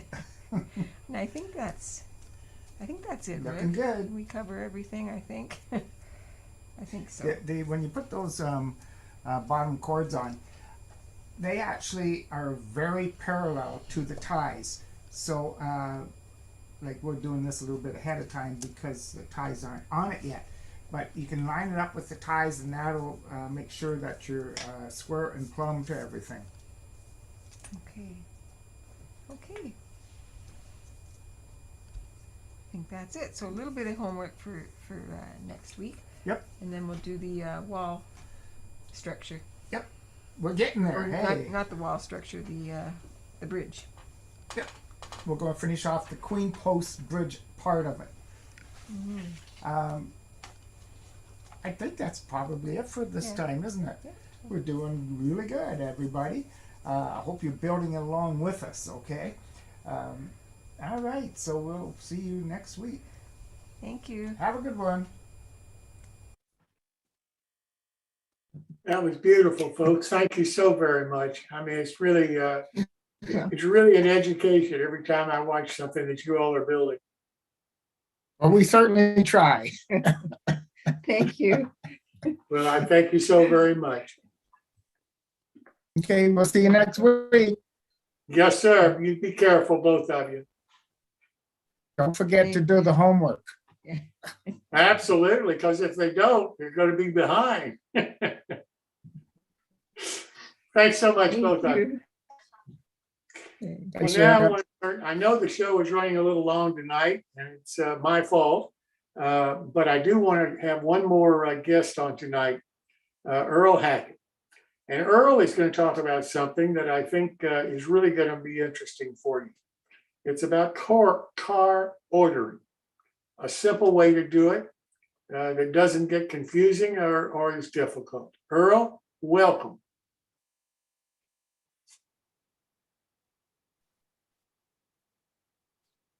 Hi there, can you hear me now? Can hear you, yes, sir. Okay, I'm in Cape Charles, Virginia, working off of a 4G phone with a hotspot on an old computer. So I'm not trying to send any video from here, so you have that video to run. Yes, sir. I'm here to answer questions afterwards. All right.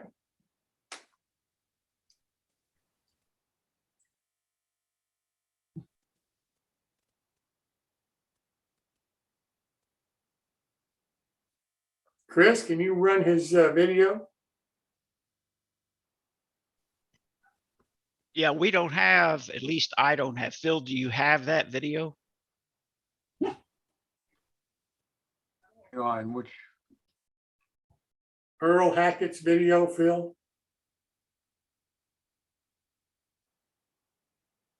We'll take a look, see if we Let me find look it. and see. If Phil, you said you put it up on the, Yeah, I G did. drive. I got up on the drive. Hang on. I didn't download it because I.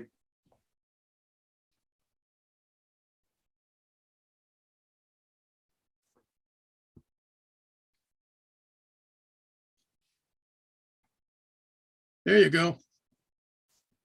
There it is. Good deal. The card order system was developed by Dan Hinnell and Hank Tenwald due to their frustration with trying to find specific cards on a large layout. Some years ago, after an obsession on Bruce Chubb's layout, Dan invited me and a couple of friends over to his house across the street to see his layout and operating system. I was struck with the simplicity and ease of use on his layout with well over 50 individual companies and delivery spots. Anyone who's put a lot of effort into a car card or a switch list or other traditional systems is going to have a hard time understanding how this works. The system moves cars in a manner that simulates the prototype, but it eliminates the need for paperwork and reporting marks. This system has several advantages over traditional operating systems. There are no lost car cards. There are no lost cars. There are these cars that get separated from their car card.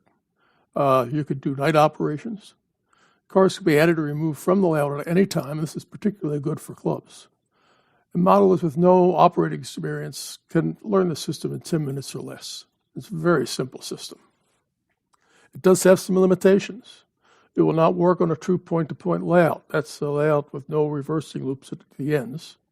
And it does require a storage area with both east and west access. Car movements start with a request from an industry for delivery of a car to a particular spot, just like the prototype. These orders are represented in the yard by a stack of car order cards.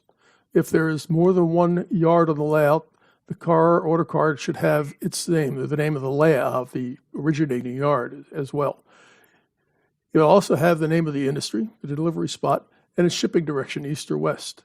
On large layouts, it would also have the name of the town where the industry is located so the operators can more easily find it.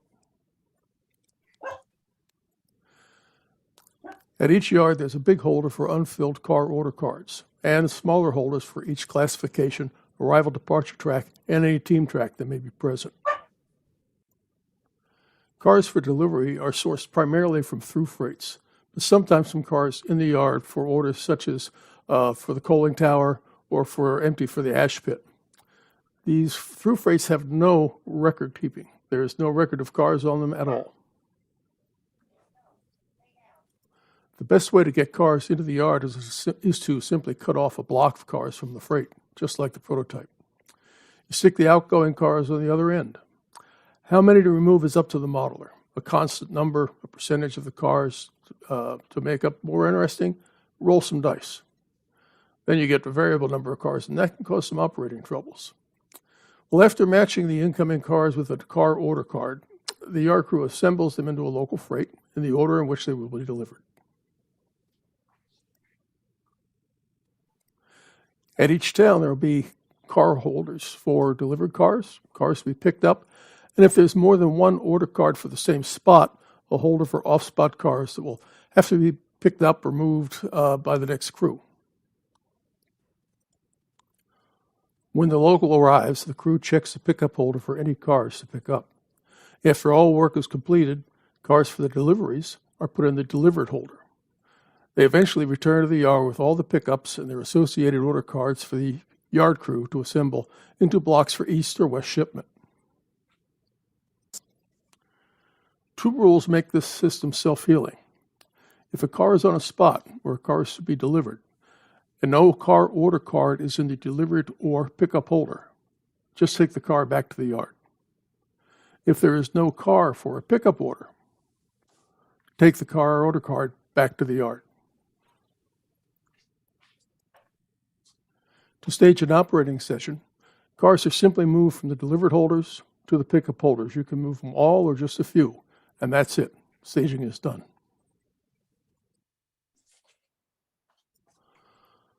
Open loads such as coal or lumber require special handling. Their order cards are sized to fit under the load and would more properly be called load order cards.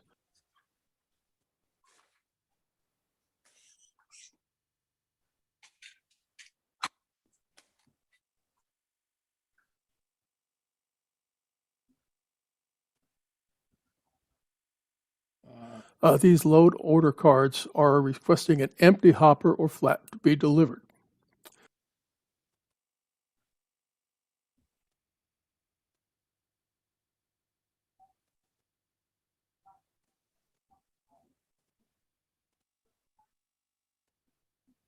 During staging, when the load is placed in the car at the mine or mill, the order card is placed under it. The load has the name of the location where it originates.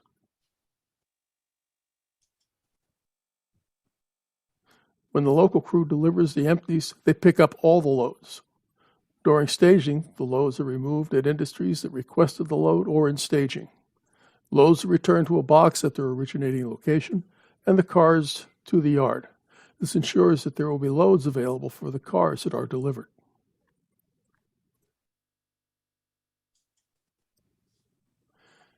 Here's a simple operating session so you can see how it works. Purple squares are cars, white squares are car order cards, and L or T indicates a local or through freight.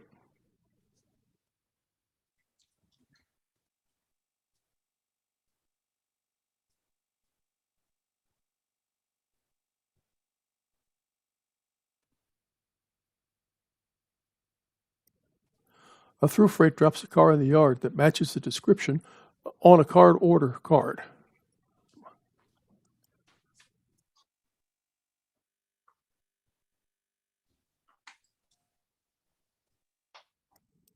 The car is put on a classification track, and the car order card is placed in the holder for that track.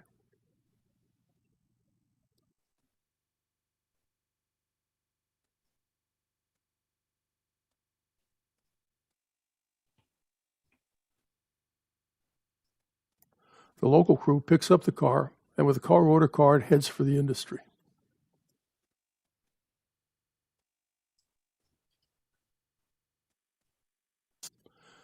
At the industry, they find a pickup order and a car with no associated card.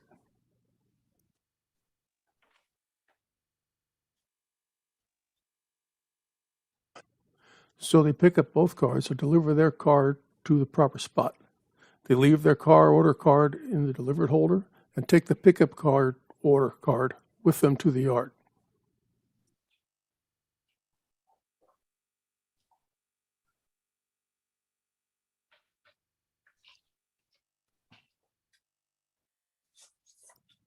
The yard crew places the cars on the proper departure track where they are picked up by the next through freight.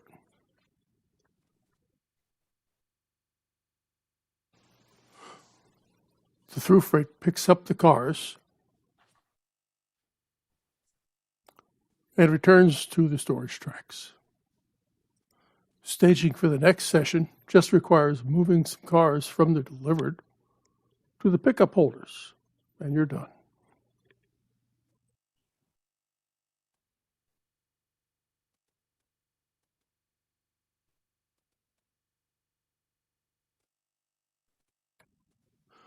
All of these slides are in a PowerPoint presentation, and I'd be happy to send a copy of it to anyone who's interested. So just let us know and I'll get it out to you. Thanks very much.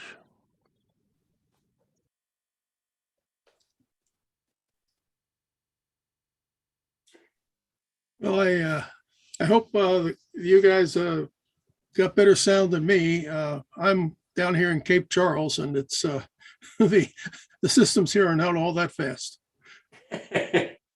Well, thank you so very much, Earl. That was really fantastic. Does anybody have any questions for Earl?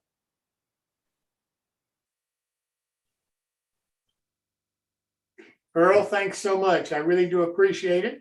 And like Earl said, if you'll contact us, then we'll make sure that you can get a copy of the PowerPoint that Earl used. Earl, thanks so much. Have a safe trip. Okay, take care now. Yes, sir. Well, that's it for tonight. Next time, Of course, Rick and Maureen Hunter will be back, and Jim Murphy will be back with their build alongs.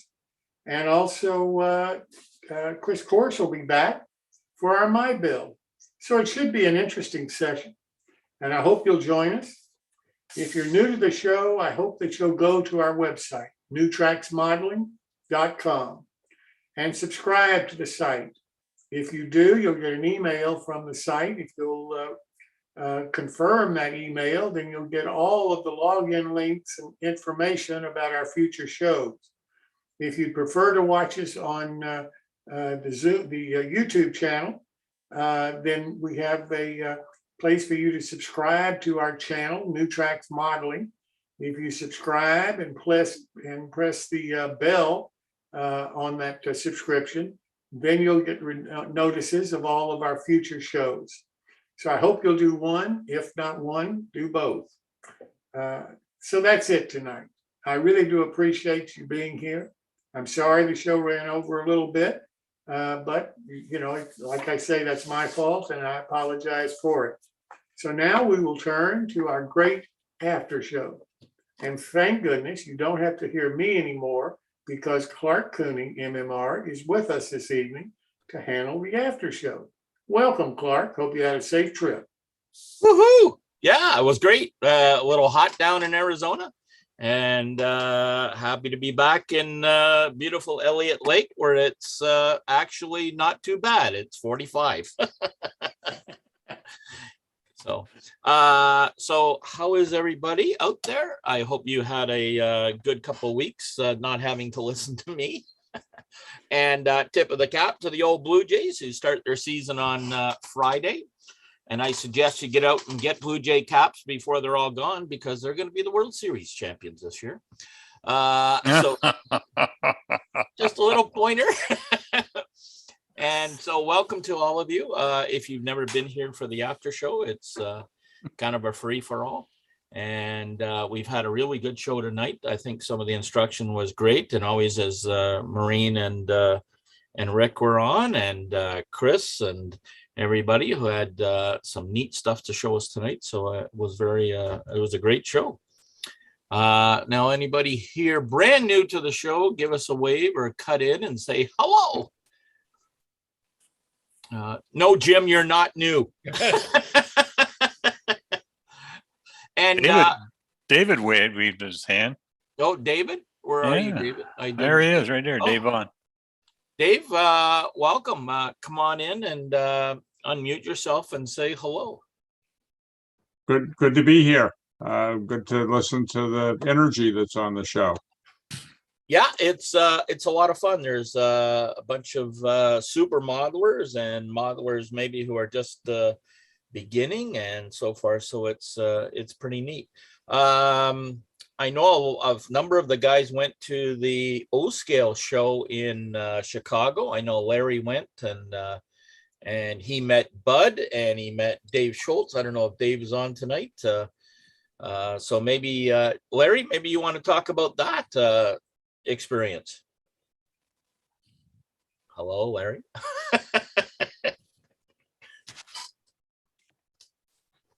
Hi, Fred. Hi. How are you doing? Good. Where were you? Where are you tonight? In Michigan or in? Yes, I'm in Michigan. Came back Saturday with a slight detour to Chicago.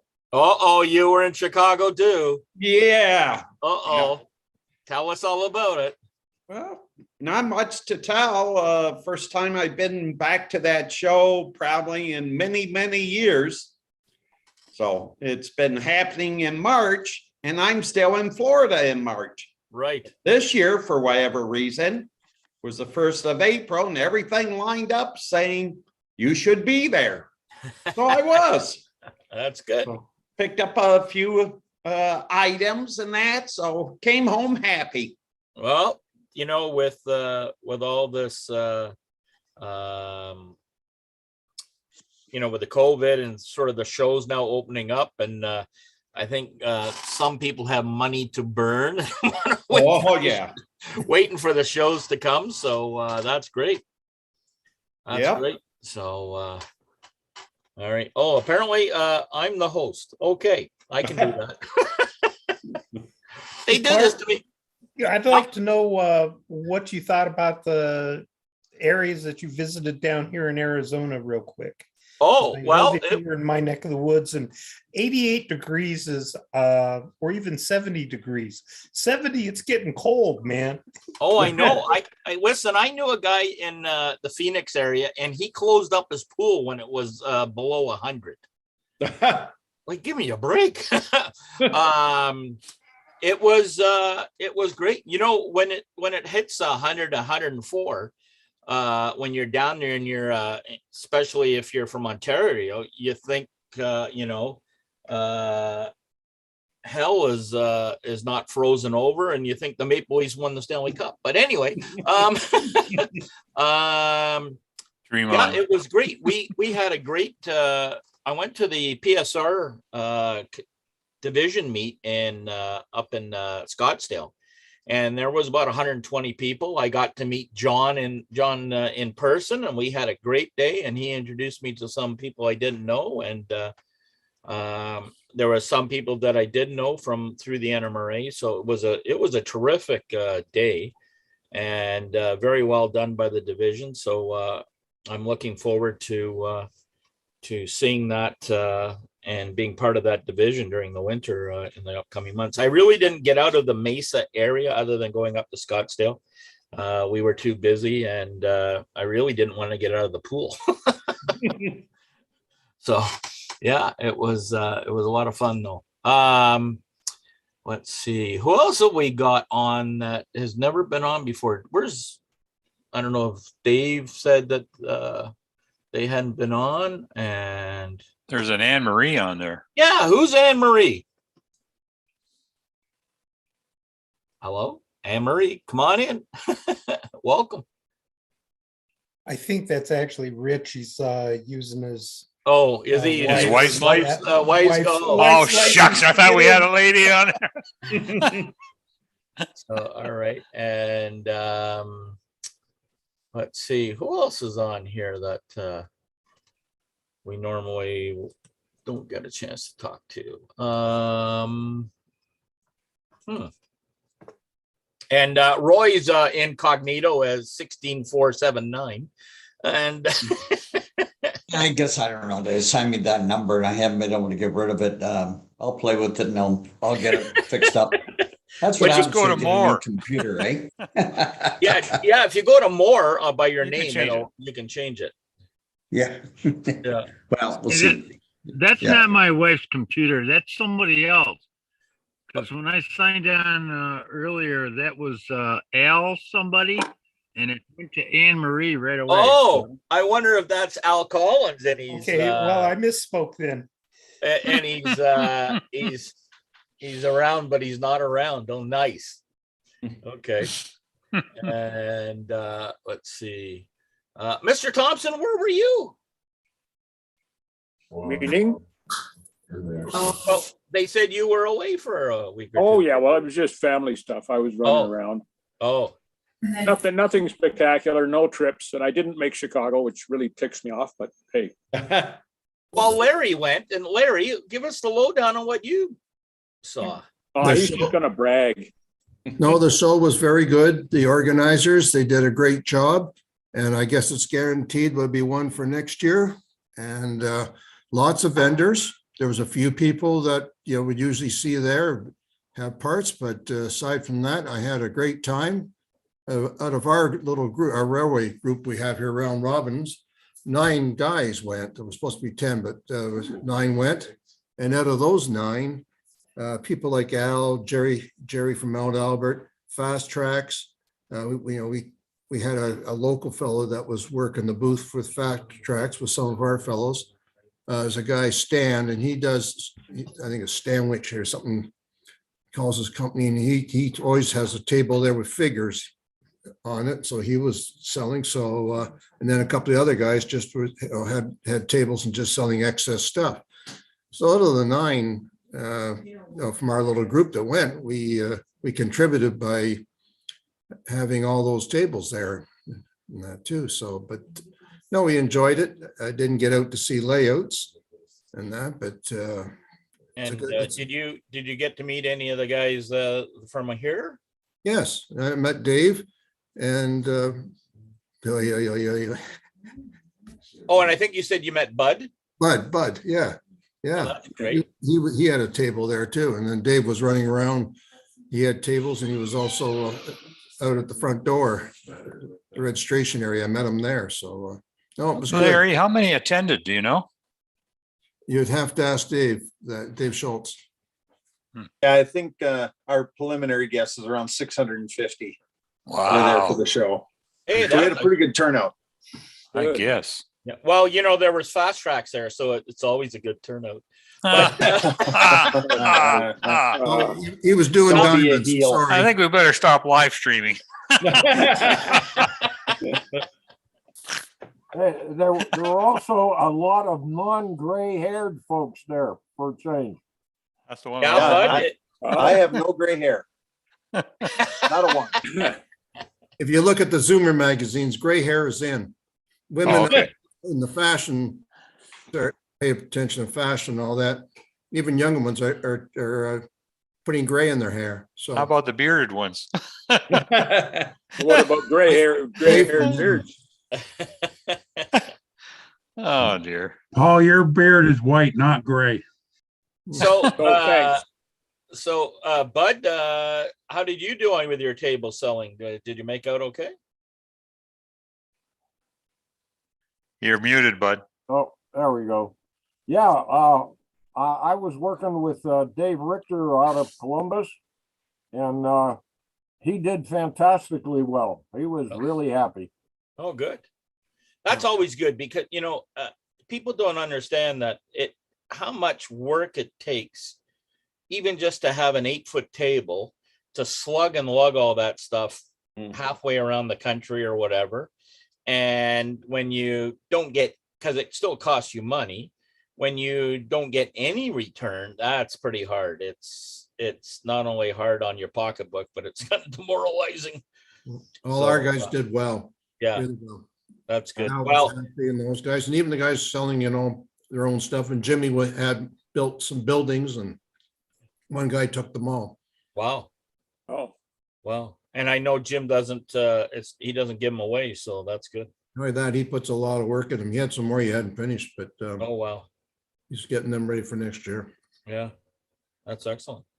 So, cool. And, well, I think I mentioned when I was out in Arizona, I got to meet John, and we had a great talk, and it was kind of funny because, all the times we've talked on here, it was kind of like, hey, John, like you see somebody in person, but you know them already. So it was a lot of fun. It was really neat. And there was a couple other people that I met too that, matter of fact, Bill, are you on, Bill? I don't know, Bill Stinson. But anyway, we really had a good time down there. Are you there, Bill? Yes. Oh, how are you tonight? Doing good. I see you made it back. Okay. I did. I got to meet Bill too in person. So that was fun. Yeah, I did. And then and the sunburn isn't too bad. Yeah. Always good. It was 95 today, so you missed. Yeah, thanks. Rub it in. It wasn't bad. It's 45 and raining like heck up here. But I got to meet Bill at the meet, and we had an enjoyable chat, and that was really a good meet, wasn't it, Bill? Is he there? he's muted. Oh, he's muted again. Okay. And they had some really good clinics, and the contest, boy, there were some really good models in the contest, and the division put on the lunch. They had a nice lunch for us and no cost, and it was terrific. So That was another good thing about Chicago. This year there were a lot more models in the contest. Yeah, and a lot of models on display, and it really worked out great. and any of you think that's because it's been COVID? Everybody's been building like crazy. Yeah. You wonder that. Absolutely. Yeah. Yeah, you wonder that, eh? So, yeah, we really had a good time in Arizona, and especially I really enjoyed the meet, and I got to go see a couple layouts. One was an SN3 that was very well done. So it was kind of neat. And so I'm looking forward to being down there for a little bit more time, starting in November. Let's see. Who Yeah, else? Dr. Barton on there. Where's Dr. Thank He's you, there. Pat, because I don't see. Yeah, he's there. Oh yeah, yeah. And oh, we have Anne Marie back. Who's all Who right, is Anne that? Marie? Who is Anne Marie? We need to know. Come on live. Don't be afraid, because we're all good guys here. And let's Doesn't want to talk. Nope. Okay. Let's see. Who else have we got on now? I'll go get Maureen if that'll help. I'm always in favor of that. And Mr. Becker, I have to ask, because it's been a couple of weeks, what's for dinner? Oh, you had to ask. Yeah, food. Food. All right, fine. But he was asked while you were gone. Oh, was he? Somebody asked him? Well, that's good. And he had a good answer then, I'll tell you. Yeah, they don't let me off the hook ever. Oh, well, that's good. See, I started. It's a tradition on new tracks modeling. So, Going to ask you, Clark. yeah, when I you're hear. down- When you're down south, did they wear masks? It was 50-50, I would say. In the grocery stores, a lot of people wore masks. A lot of the employees pretty well wore a mask. The patrons, I would say, was about 50-50. What about at the convention? Where Oh, they in get our together? in the thing, it was your choice. It wasn't really a convention. It was just a modeling day, and it was kind of, I won't say it was outside, but they had these huge doors that was open, and there was lots of fresh air. I didn't wear a mask myself, and I didn't feel closed in enough to do it. But when I went to the grocery stores, I did, and a couple of the restaurants, like to get to the table, I wore a mask. But it's kind of 50-50 down there. You got an answer back from Anne Marie. Oh, Yeah. folks, no mic. Also, this is Bernie. Oh, hi, Bernie. Hey, Bernie. That's kind of cheating to be incognito, but that's okay. All right. But thanks. And Yeah, he got Doc Barton got cut off. yeah, he put it in the chat. So, who'd you say got cut off? Doc. Oh, Doc, Barton. you want come on, Doc, if you want. If you got your moody. He's muted. Yeah. Just a second.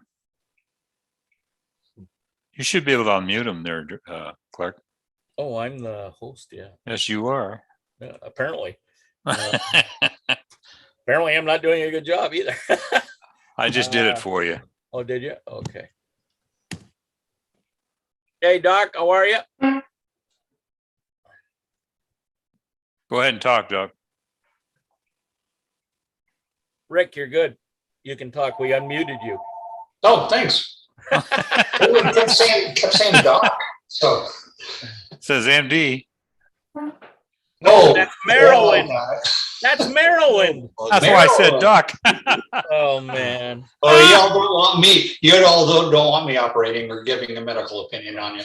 He's a doc I'm with like, then what instruments. did I miss then? I don't know. But, That's where I was going. Oh, there must be another Barton on here. yeah. So all right. What's I was going on? fortunate. I went to the big train show in Timonium, Maryland, and met Greg Cassidy in person. So that was Really? yeah. And was he, all he was in person? And more. And more. Well, that's good. Yeah, he's a great guy. So what did you buy? Oh, yeah. I You don't did- ask those things. I did spend a little bit of money, maybe only a couple hundred. I came out of there pretty light. You know what? Well, what happens on new track or new modeling stays on new model. That's cool. My boss is pretty good. As long as it's my money and it came out of my account, she didn't have a problem with it. Yeah, I have the same pretty understanding.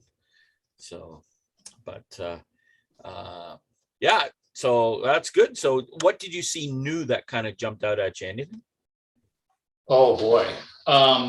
Actually, the surprising thing I got was a pin. I was looking at the pins and like for a lapel pin or something like that. There was one for a special agent with the U.S. State Department, and my nephew is a special agent with the U.S. State Department. Oh, and so I bought that. Oh, that's kind of cool. Yeah, at a train show, no less. So yeah.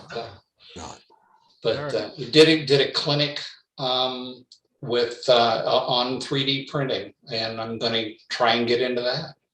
Uh-oh. There'll be another bill. Oh yeah, another set of toys.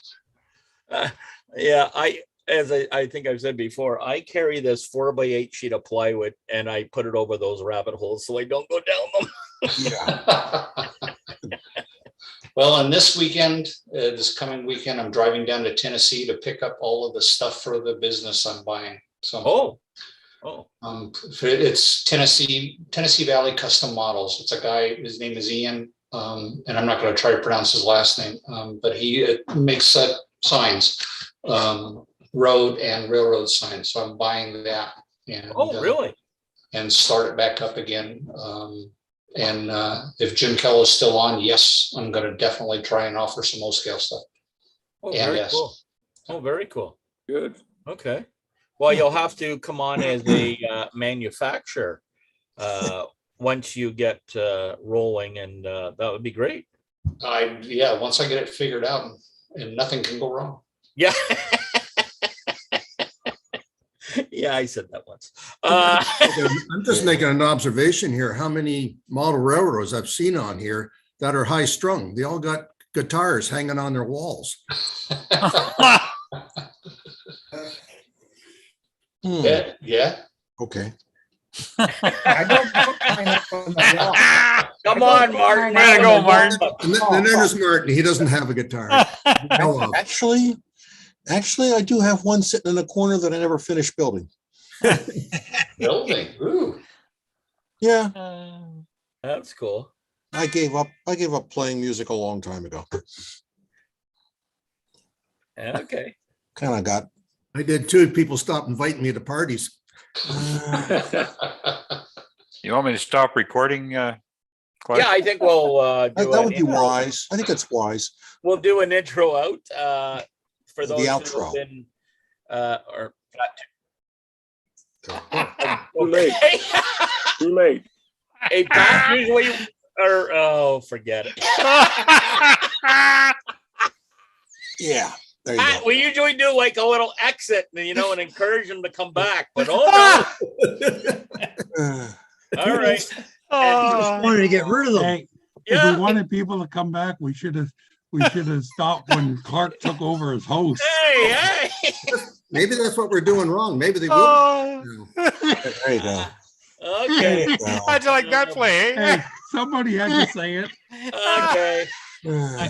I see you guys missed me with every bullet you had. Terrible. Every wart. You guys missed me with every bullet you had. Yes. I have a quick modeling question for Martin, though. Oh, yeah, because I was talking about your goo and CA. ACC mix. Yeah. And I got asked a question. And do you mix it to any particular consistency or anything? No, it's on one surface. The goo gets on one surface. The CA goes on the other. Right. Oh, okay. The porous surface gets the goo. Okay. All right. That's all I needed to know. Thanks. Don't try and take it apart after either. Yeah, well, hey. Well, if you try, you'll probably end up with one of these on your finger. Quick, get one of the medics. Medic. Yeah. So guys went to Chicago and some guys went to Timonium. I went to the Harrisburg show. Oh, how was that? It's a little small, but I sold about half of what I took, which was okay. That's nice. Yeah, it was, and it had some really nice features like a pull-up lane for loading and unloading, and they actually had guys with carts to help you unload. Oh, Wow. Yeah, and take it to your table and so on. They had a table with packing materials and paper bags for purchasers. Wow.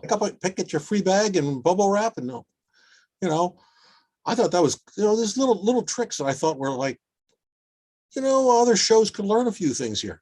Yeah, that's neat. And they had without doubt the best food I've had at a train show yet. Oh, it was impressive. Smoked pulled pork sandwiches and smoked brisket sandwiches. Nice. Was that a Paper lady? bags for purchasers? I'm sorry? Was that a lady and her sons that were doing the food? Yeah, and the husband was the guy running the smoker. Yeah. They were out there like 18 hours before doing the brisket. It was good enough that I bought an extra quart to take home with me. Yeah. I was doing a good show, and I just got an email from him for the one in June. And the June narrow gauge one. Well, I succumbed and bought one item. Oh, hey, that's a brass tank car. Yeah, a little US Hobbies tank car. How can you resist for $35? I guess not. Yeah. Oh, gee. I see it on the table for $35. It's like, what do I don't need that? $35? $35? You don't need the $35. It's like, yeah. I noticed it came without wheels, eh? It came without anything. What do you want for $35? Yeah. I actually came with a Exactly. bonus. Yeah. Actually, it's a bonus. Hi, guys. Oh, I see. Okay. Nothing. Good night, Rick. Night, Rick. Good night. Night, Rick. This actually was the convincer for me. Yep. It has nothing on the underbody, so I can put whatever I want there. Okay, that's cool. Completely naked, and it's like, okay, I can put whatever brake system I want under there. That's You said kind of the like car- buying an you indecent. said the car is naked, right? Yes. Yeah. Okay, thank you. Yeah. Although I have no idea how many of you are actually wearing pants. Oh, is that right? Oh, so David has to start to stand up. Okay. Son of a gun. This is why we don't record this portion. That's why I shut it off. I thought I was getting over rich. But it does I say, have to ask what's wrong with his mind if he's thinking that.